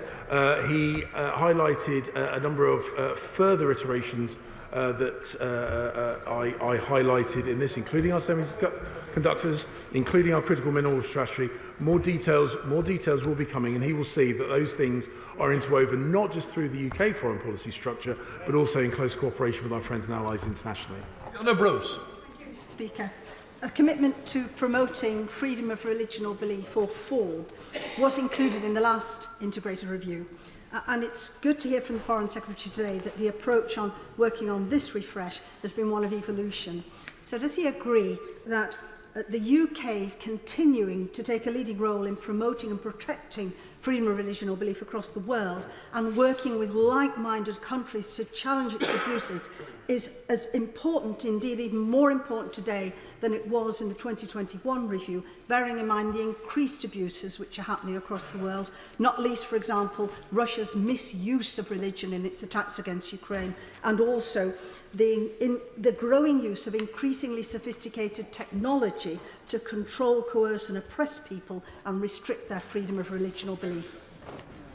I pay tribute to my honourable friend's work in this area, and she is right that freedom of religion or belief is one of those litmus paper tests for good behaviours by government. Where those freedoms are impinged, it is typically the canary in the mine for other human rights abuses. She's right that we highlighted it in 2001. We have absolutely not lost our commitment to it. This is a refresh. We did not attempt to cover off everything that we covered in the 21 integrated review, because otherwise the document itself would have been too large. Patrick Reid. Mr Speaker, will he confirm that it's no longer government policy to view the aid budget as a giant cash machine in the sky? And will he recognise that where cuts have been made, they are having a tangible and negative impact? Why won't he show the same level of ambition to return to 0.7% GNI for aid spending as he's showing to get to 2.5% GNI for defence spending? Tuesday. The gentleman should listen when we make statements to the dispatch box, because we have made the commitment to get back up to 0.7%. As I say, in response to the Honourable Lady's question, we remain, both in percentage terms and absolute terms, one of the largest aid donors in the world. Welcome the review refresh on China capabilities. As I think the only Mandarin and Cantonese speaker in the House, can I encourage the Foreign Secretary to increase the number of Great Britain-China Centre courses for both civil servants and parliamentarians? On the integrated review's assessment of middle ground powers of growing importance, which include the 3 Southeast Asian nations and ASEAN, to which I serve, as he knows, does he agree with me that although our national interests will not always be the same, we do all share a strong interest in an open international order, and therefore that we should, as my right honourable friend suggested, sharply increase FCDO Chevening scholarships, British Council scholarship, Armed Forces courses scholarships, and Westminster Foundation for Democracy programmes in the Indo-Pacific region to make those closer partnerships the review calls for. I think it is incumbent upon us to make sure that we understand China better. I'm not fatalistic about our future relationship with China. The job of foreign affairs, the job of diplomacy is try to influence, to improve. And we certainly seek to influence China's decisions. As I say, it is clear that we do need to increase the number of people who speak Chinese and therefore intimately understand China. That's why we have made the commitment to do so. And with regard to the other schemes that he highlighted, he's absolutely right that the more people that understand us well, the better. Because some analysts believe that a war over Taiwan's sovereignty could occur in the second half of this decade. Although the Prime Minister has voiced his wish to continue to engage with China over the past 24 hours, does the Foreign Secretary agree that conflict in the region would have devastating impacts and that we must protect Taiwan's rights as an independent nation? The Honourable Lady is absolutely right that a conflict across the Taiwan Straits would be disastrous, not just for the region, but for the global economy, because of the interconnected supply chains that would be at stake. The UK's position is long-standing and well-versed. We don't agree with any unilateral change of posture across the Taiwan Straits, and we will continue to work to maintain peace, to de-escalate where there are tensions, and to try and ensure that we have peace in that region. Jack Leicester. Thank you, Mr Speaker. Does my honourable friend agree that the government's commitment to increase defence spending to 2.5% of GDP will not only help keep us safe, but also create much more certainty for the 390,000 UK jobs, many of which are high-paying, high-skilled, in places like Filton and Bradley-Stoke, which rely on our defence spending? We have fantastic defence industries here in the UK. I think that the reason that countries are keen to work with us on projects like AUKUS and FCAS and on others is because internationally they recognise the huge value that is added to defence systems by engagement of the UK, whether it be at governmental level or in the commercial sector.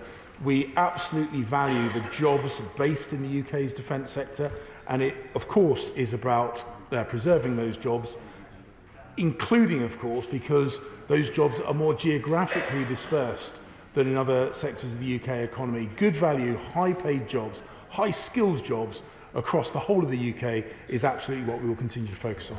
Jim Shannon. Thank you, Mr. Speaker. Can I thank the Minister very much for his statement, and also the government announcement regarding the increase in defence spending, as this is something that I, along with many others in this House, have been asking for years. I note that this is in response to Russia and the global concerns. I also note that the Minister, when he made his statement today, referred to the increase in cyber and technology. There's also an importance, Mr. Speaker, to have an increase of soldiers and those on the ground, in other words, boots on the ground. Is it not possible to have both cyber and technology, but also boots on the ground? Could the Minister give us an answer to that, please? Thank you. The honourable and gallant gentleman, I think, makes an incredibly important point that just because new threats have emerged, as we've seen with Russia's invasion of Ukraine, the old threats do not go away. And we are seeing a full spectrum attack by Russia, including cyber attack, missile attack, tank attack, and sadly, First World War style trench warfare around Bakhmut.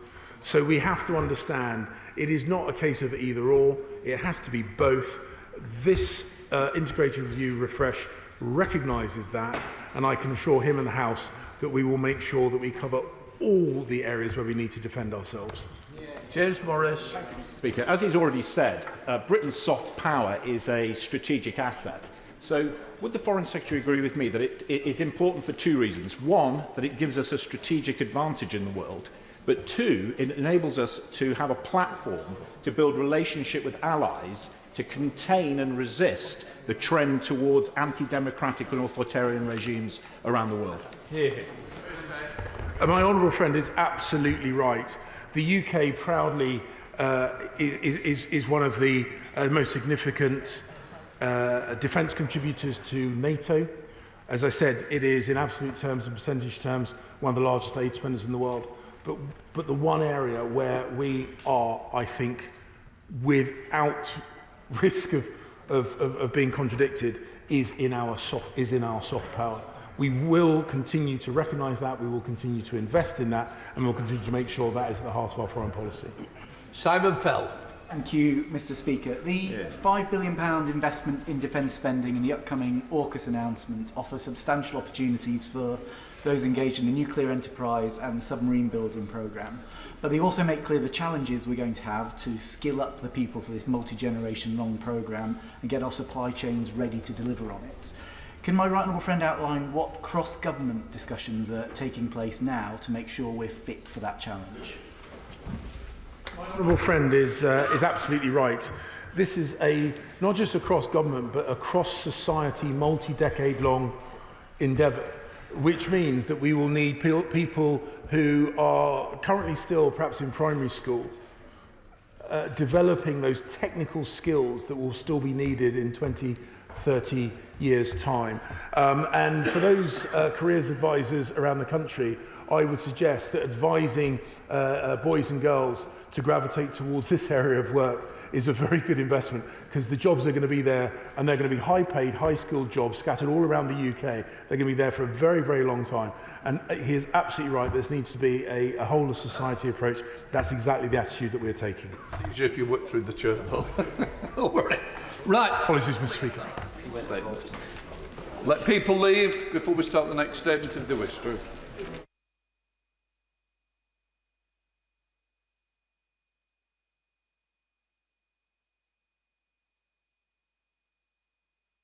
We come to the next statement. Minister Griffiths. Mr. Speaker, with your permission, I'll make a statement on the steps His Majesty's Government have taken to limit risk